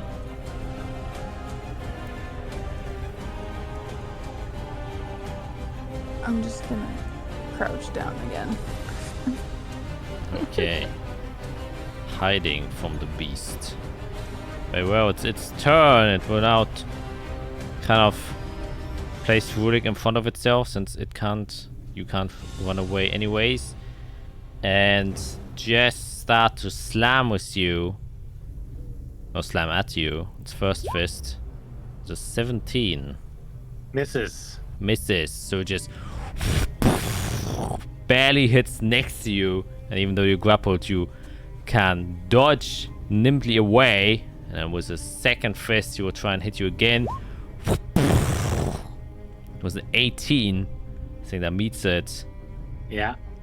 And you take... Ah! That's 12 for the bludgeoning. No, not 12. Yeah. 16 for the bludgeoning. Plus 28, which is 44 damage. You should really have your mask on, buddy. That you take there, 44 damage. As it just completely slams into you. Kind of brace the hit, but every single time you take impact from the creature, it really feels like a truck is hitting you at 50 miles an hour. It is not nice. However, that's the end of its turn. You have to make another Constitution saving throw since the start of your turn. Yep. That is another failure. So you take 6 necrotic damage and are prone once again. Holy jeez. Okay, half my movement. Get up. We're gonna try to hit this thing. Ha. Oh, for fuck's sakes. Okay. Okay. Okay. Okay, guys. Okay. Okay. That's one big oof from Wulik as he's desperately That's a trying lot of That 15s. is, to hit. that is like infuriating. It must be. Probably for Wulik as well. Each time your pike hits this thing, it just hits another piece of stone and doesn't quite breach. I'm still grappled though, yeah? Yeah.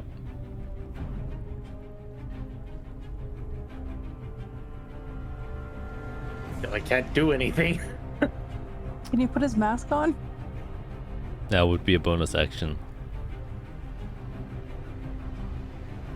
So that will be Rose's turn. Also, Constitution saving throw. Mhm. Ooh, that's actually a lot of damage.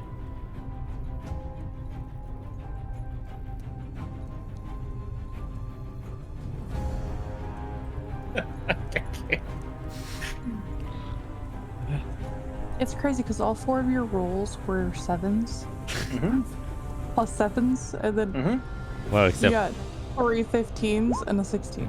oh, that makes it baddie though. So you only take 9 necrotic damage and aren't prone again and don't start puking. Okay.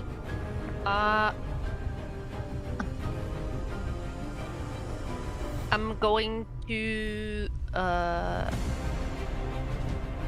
use my second channel divinity to preserve life again and shoot another 50 HP directly into my bird friend. Very nice. Take it. And then bonus action, pull down the mask on me. Okay. It is equipped now. And once you can feel the effects taking on your mind, now probably you don't feel much difference since a bit of fear is just naturally causing you to shiver a bit because of this demon. But you still take 1 point of exhaustion.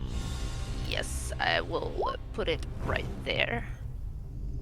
And I'm going to slightly move, but not too much.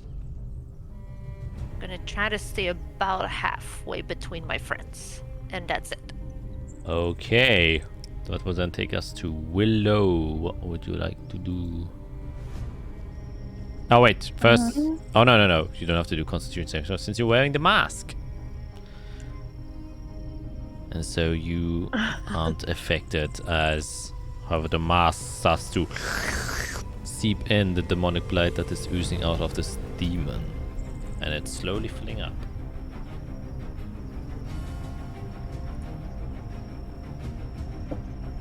Oh, I hate that you're like attached to this thing. Because all of my good spells that like help me boost my damage, you're like attached to it. Alright, well, I'm just gonna go in with my oath bow and attack.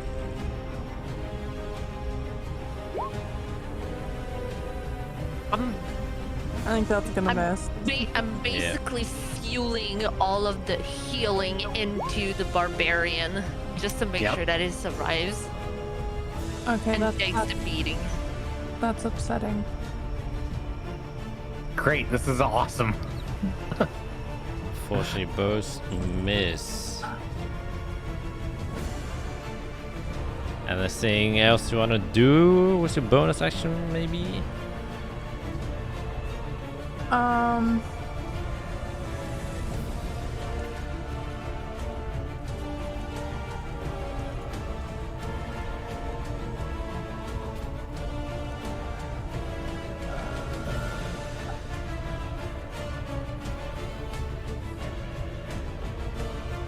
No, because I don't want to risk losing concentration before I have a chance to use it, so we're gonna stay.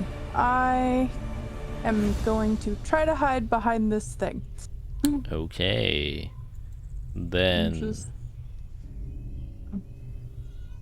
Don't hurt me. Its turn again. It's still quite focused on this bird friend in front of him, who seems to be withstanding a lot of its pounding, and so he will continue to do exactly that. An 18. Oh, Come on! once in just hits barely. Oh my god. Oh, actually, that's actually quite decent. That's pretty good. Yeah. So only 26 on the first hit. Slamming down onto you. And the second one, which is 30, will almost definitely hit. Dealing another. Oh, this one's a bit worse. Half of. Oh, not. Oh, no, actually, no. 25. Like the same. That would be 12. 35. No, that's way more. You take another 35 from there. So the barb still keeping its ground as it's constantly getting pounded down, getting healed up by the cleric, but immediately getting hit down again. However, at least preventing it from going to anyone else. That ends its turn there. Will now bring us to the barb. We have to still make a Constitution saving throw.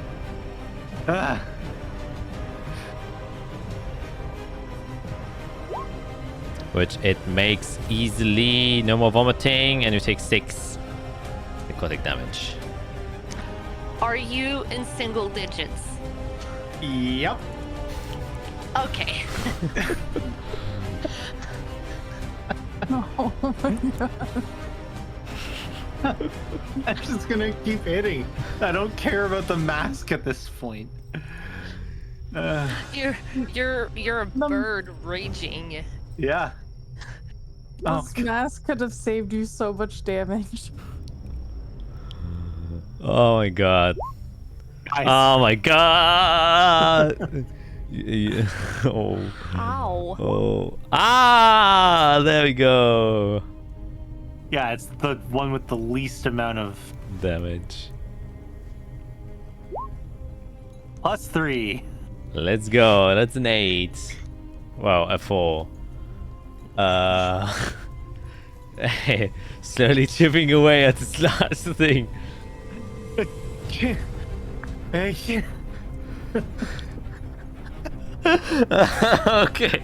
I guess that's it from Wulik. Just screaming at this thing while hitting it with its spike or attempting to hit it. Will take us to Rose. As you have now adorned the mask, you also are saved from its effects. But you are now your mask is now consuming the demonic blood instead. So, what would you like to do?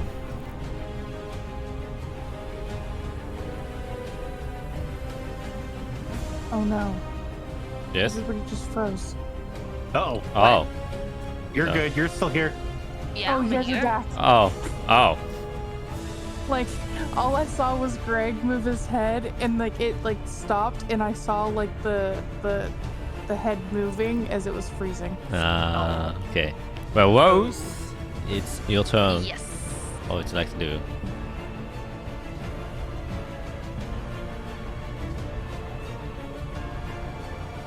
What do I do?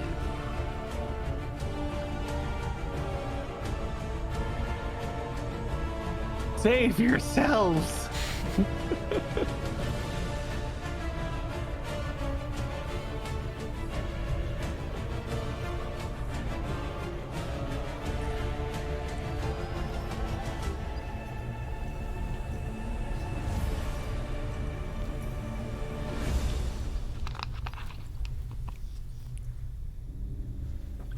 I will.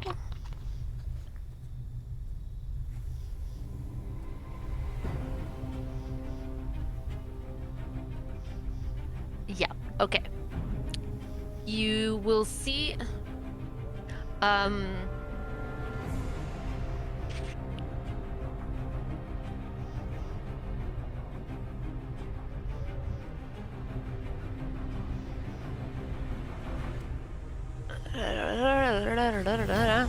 Yeah, you see you see Rose just kerfuffle in her pockets and take out a random religious symbol and just crush it and call on spirit guardians around her.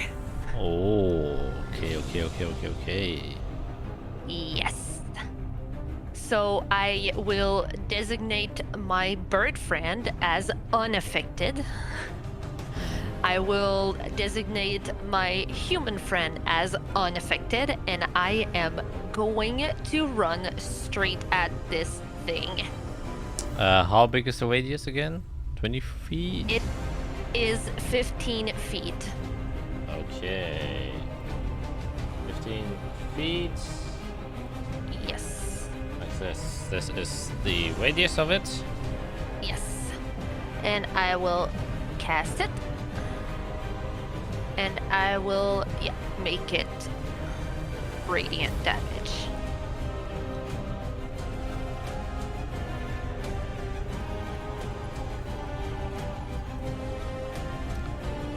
I see it's taking its sweet time again. It is coming. It is coming. And it is a wisdom saving throw. Nice. Okay, once again, source advantage. Oof. Natural 20. Well, making it a 19. It isn't very good at wisdom, but it still made it. So it takes half damage. Hold on, let me check.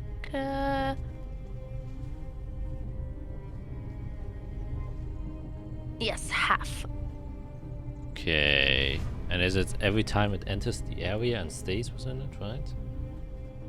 When the creature enters the area for the first time on a turn or starts its turn there, it must make a wisdom save. Okay. Yep. Well, it Yes. entered it for the first time technically. Yes. So... anything else? And yes.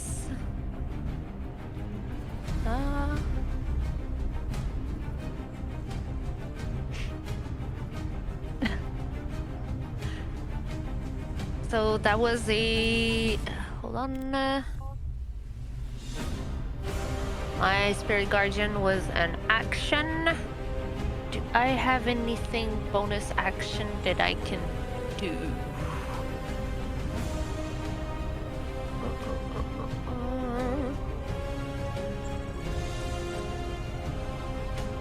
I don't. No, so that will be it for me. Okay. Then I will take us to Willow's turn. Taking no damage boost with the mask. What would you like to do? Creep around the rock. As a bonus action, I am sorry to our bird friend. Because this might really hurt. Is this it? Is this it? Are we done? But I'm casting my Hail of Thorns at 2nd level as a bonus action.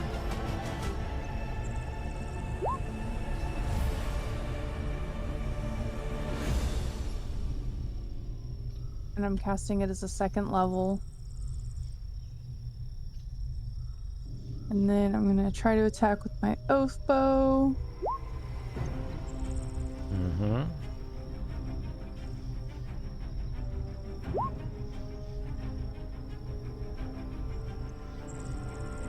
And so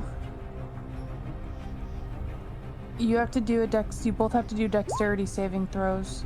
It fails. Oh, sweet. So Greg passes. Yeah. So it was 2d10. 2d10. Yep.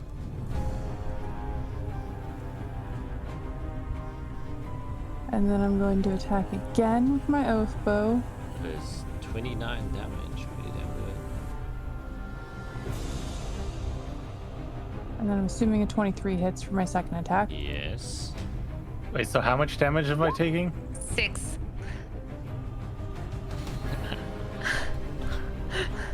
still up. Dang! Nice.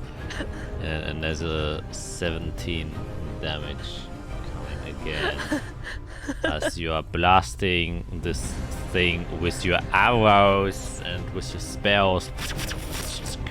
Now aiming for very open spots. Each time your arrow hits, it seems to be hurting this creature, kind of dislodging some of the larger boulders. And you can now see that this larger creature is definitely showing some wear and tear, but it's still, you know, still got a lot of juice inside of it. So, but you definitely have damaged it to a degree where it is visible. However, it is its turn again. And I just crouched down. It's our first roll of d6 to see if it can stomp again. Nope, it can't. So instead, we'll now go here. And then punch once again. Because it started its turn Oh, there, yeah. doesn't it do? Yep. Yeah, it Yep. does. Yep. Here it is. That is a failure. That's a natural one. Well, it's a 9. It does Okay. advantage. Okay, hold on. I will roll my spirit guardian damage. Roll. Rolling, coming. rolling. Yeah. It is coming. It is coming. It's actually not bad. I'll take it. It's a 12. It's coming. That's dead. Okay. 12 damage as the spirits start to pierce through its body. However, that won't prevent it from slamming into Wulik. I think not much needs to be said, as Ow. that is a good night there, and with a second punch it will slam Sleep. into the cleric. It was a 26. I also presume that hits. And Yep, you yep, take yep. 63 damage by that one hit. Nope, I don't think the necrotic. Oh 'Cause I no, have yeah, the you have the mask. mask on, so it just slams into But you. Still take I the do go night night. Oh no. Oh shit! Our cleric is night night. Yup. Yes. And Oh, that no. knocks you down, ending also, unfortunately, the effects, Closing the notebook. which means it will walk around the corner towards you, Oh. Did we really just get a TPK out? Oh my Jesus. and it will use its bonus action, since it still has it, to try and grapple you, so you can't run away. So you can either use an athletics or an acrobatics check.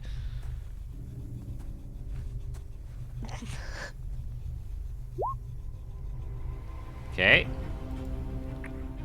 Oh, it rolled a natural you one. know- It would still beat you with that. Still beats you. No. Natural you one know- is always failure. It's always Yeah. failure. It's always failure. I know. So Do you know what we forgot to do?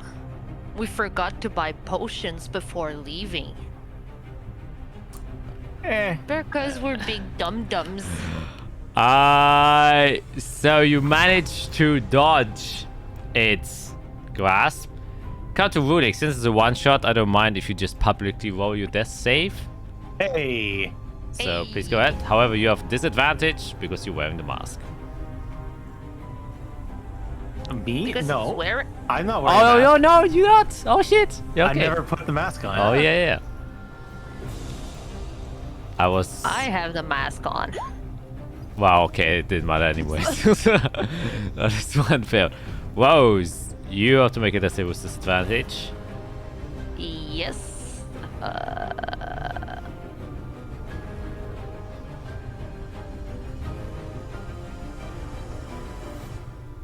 I'm gonna have to roll a second time. Oh my god, it will take so long if you have to roll twice. I'm doing it at the same time. Okay. Trying to do it a second. Come on. I'm pretty sure I'm gonna fail because I rolled a 9. Yeah, okay. Yeah. 9 is Oh, already a Jesus. failure. Just just in case yeah, it's even worse. Oh my god. So those are 2 failures back to back, which will now take us to Willow. If you have... Oh, sorry, there's a third one coming. Oh, no. Ignore it. This is incredible. Yeah.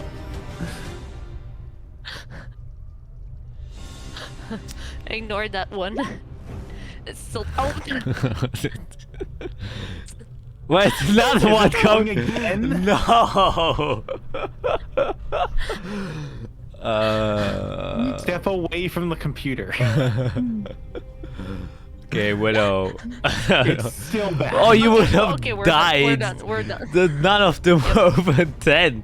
Holy shit. Yep. Yeah, Willow. Yep. Please enlighten us. Oh Jesus. Run. Save your She's one shot. grappled. Oh shit.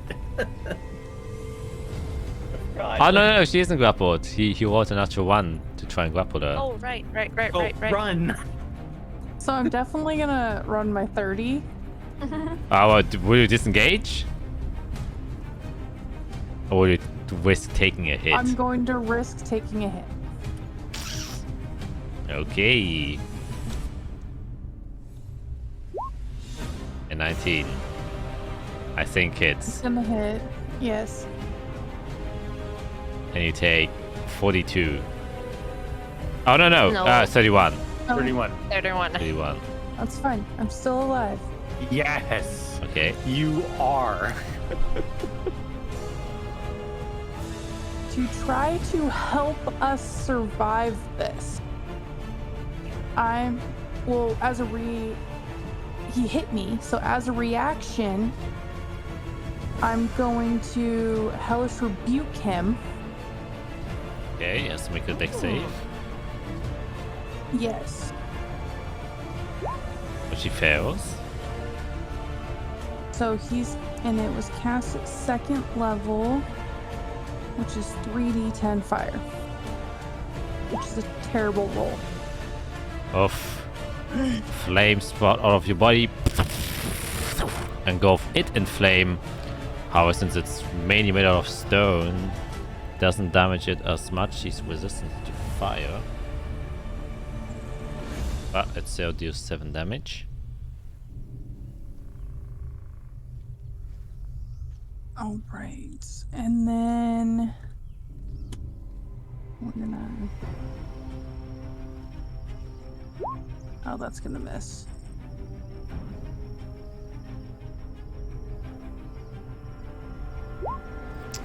That's gonna hit. 16 plus 1d6, which is 19.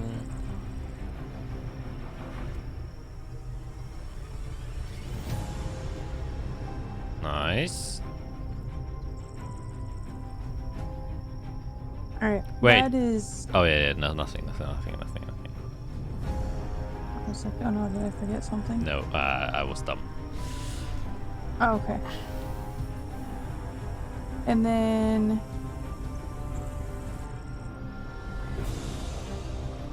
Yeah, that is all I can do. Okay. I really should have healed before instead of doing damage, but it's fine. It will saunter up to you and, well, try and slam you to the ground, which it can do best. And that's your 1! Holy shit! Roll a d20? Maybe it will. Maybe it will injure itself. A 10. What does this say? Unfortunately, it doesn't work with this. It can't become frightened. It literally can't feel fear. So instead, I would say it will take damage itself. So it will break one of its arms. So it takes 39 bludgeoning damage. Is he gonna kill himself? That would be funny. And then, however, he still has a second attack. which it will make to see if it will hit you. Maybe you're lucky again. It was 19, unfortunately not so much. And you take 42. No, I don't take the necrotic. Oh yeah, I yeah. only I take 30. keep forgetting that. Yeah, you only take 30 bludgeoning damage. And it will use its bonus action once again to try and grapple you. So it's a dex save? No, Or just strength? just acrobatics or athletics. You can choose which one you wish to use against his athletics. That is a 7. He literally just has to roll a 2 or higher, which he does. So you are grappled. Okay, Wunik, roll your death save.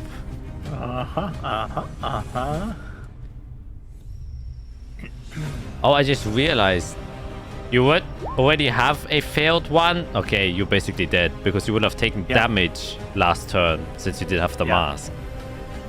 So, yeah, Wunik is dead. Oh. Unfortunately, and his body starts to corrupt without the help of the mask. That will take us then to Rose to make a death save. Luckily, you don't take any damage.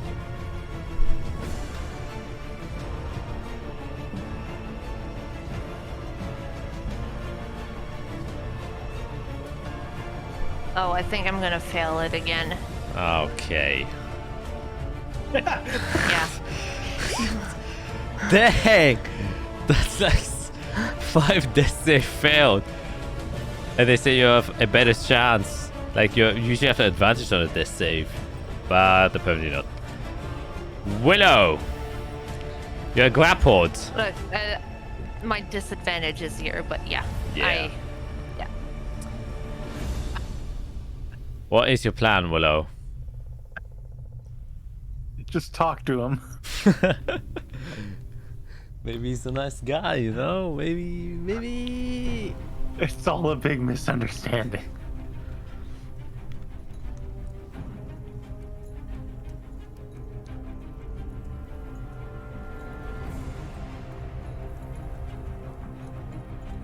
Oh man.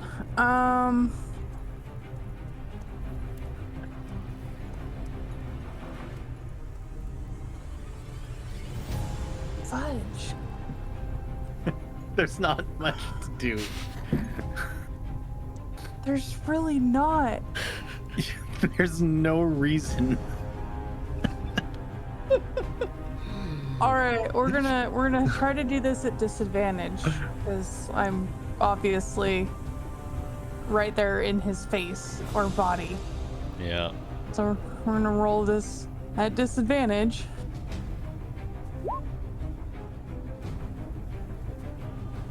Oh, it's still 24? Sweet, I rolled a 16 and a 19 plus 8. Oh, yeah. Okay, so that hits. That would have been nice 30 minutes ago. Was 26 damage. Holy shit. Now you can see it taking a lot of damage, actually.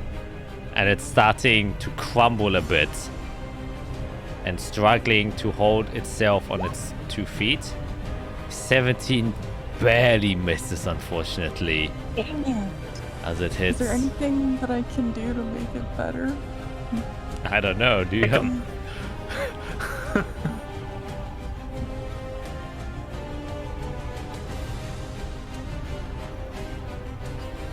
Sorry, I have these like curses that I don't really know what they do, so I'm trying to read them.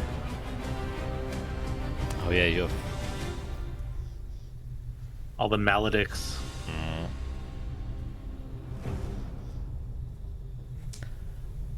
Oh, yeah. Oh, it doesn't do anything for me. Okay. Dang it!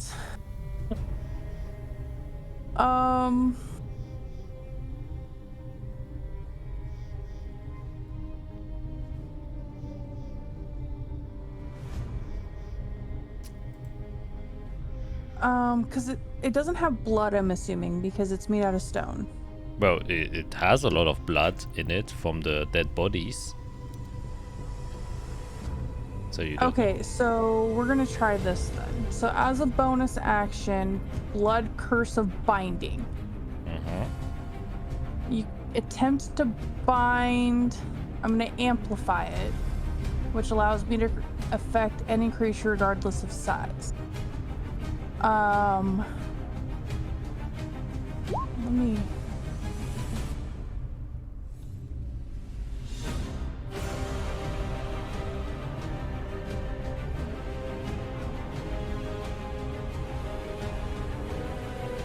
And then, how do I know there's a way to like amplify. I have to take 1d4 points of necrotic damage. Oh, fuck.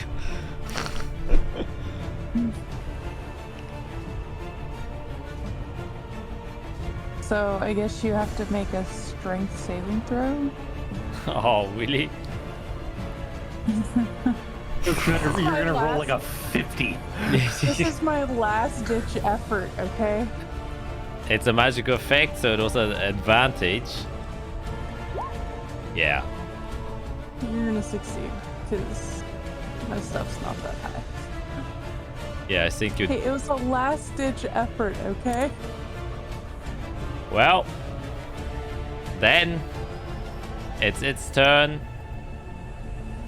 And we'll see, maybe we'll roll 2 natural ones back to back. Who knows? Roll 20 knows. And I think it was the last slam.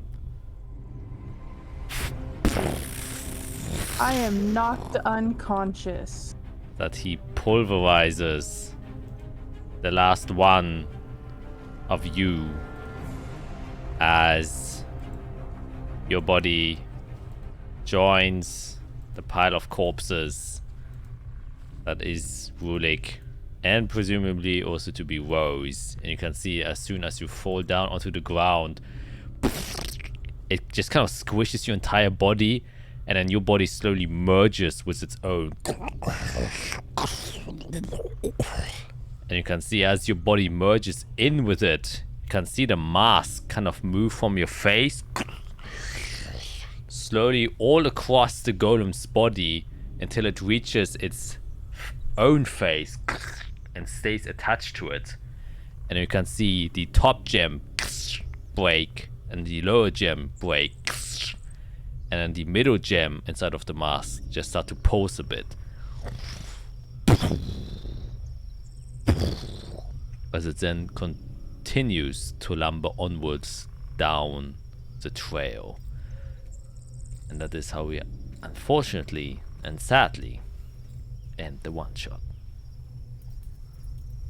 I did so much damage to that thing. Oh my gosh. Yeah. I wish I would have activated that sooner. I barely did anything to that thing. Yeah, same. You could have beaten it if, Yeah. well, Greg chose a magic weapon. But he could know that. And some of the rolls were a bit better because I think that was a streak of unluck there once again, which is a bit unfortunate. I would like to say though, for the first time since we have been playing together, I went down last. Yeah, that is The true. first time ever, I went down last. Yep. Oh my god. Yep.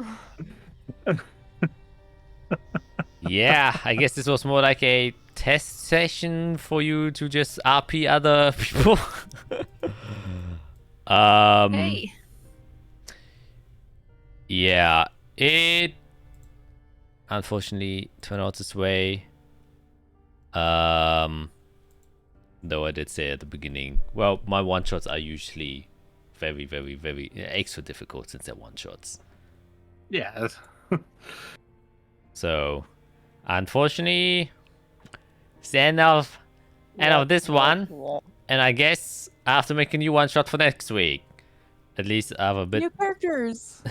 more Yay, time. We're just new gonna characters. cycle. You'll just fight this golem until one group composition can actually beat it. But every time it gets a little bit stronger because it absorbs the corpses of your previous characters. Oh my It's an gosh. endless please cycle. No. It's the endless Please cycle. no, that is like my worst nightmare. Okay, now to create a new character. Yeah. Well, that actually fit perfectly in the timeline of, well, it's actually a bit, this is the first time that we went a bit longer. Usually we're a bit shorter. Well, we also started really late too, so Yeah. I mean, from the time we recorded, it's like almost like half an hour longer than we usually do. It's like 4.5 hours almost. Anyways, while these folks make the new characters now, or try to choose the ones they've already created for what is to come next week, actually have to decide which level you're gonna be. At least I have a bit more time to prep that, actually. That is nice. And I don't have to do the fucking overlay. Holy shit, thank you. I once again apologize for the technical difficulties we had in the beginning. Definitely wasn't expecting those. But It happens. yeah, we didn't have a lot of technical difficulties in a while, so I guess it was meant to be. Nevertheless, I think it's time for us to say goodbye. It's actually quite late. So we'll say goodbye for now and see what will happen next time. Maybe more luck. We don't know. Bye. Bye. Bye.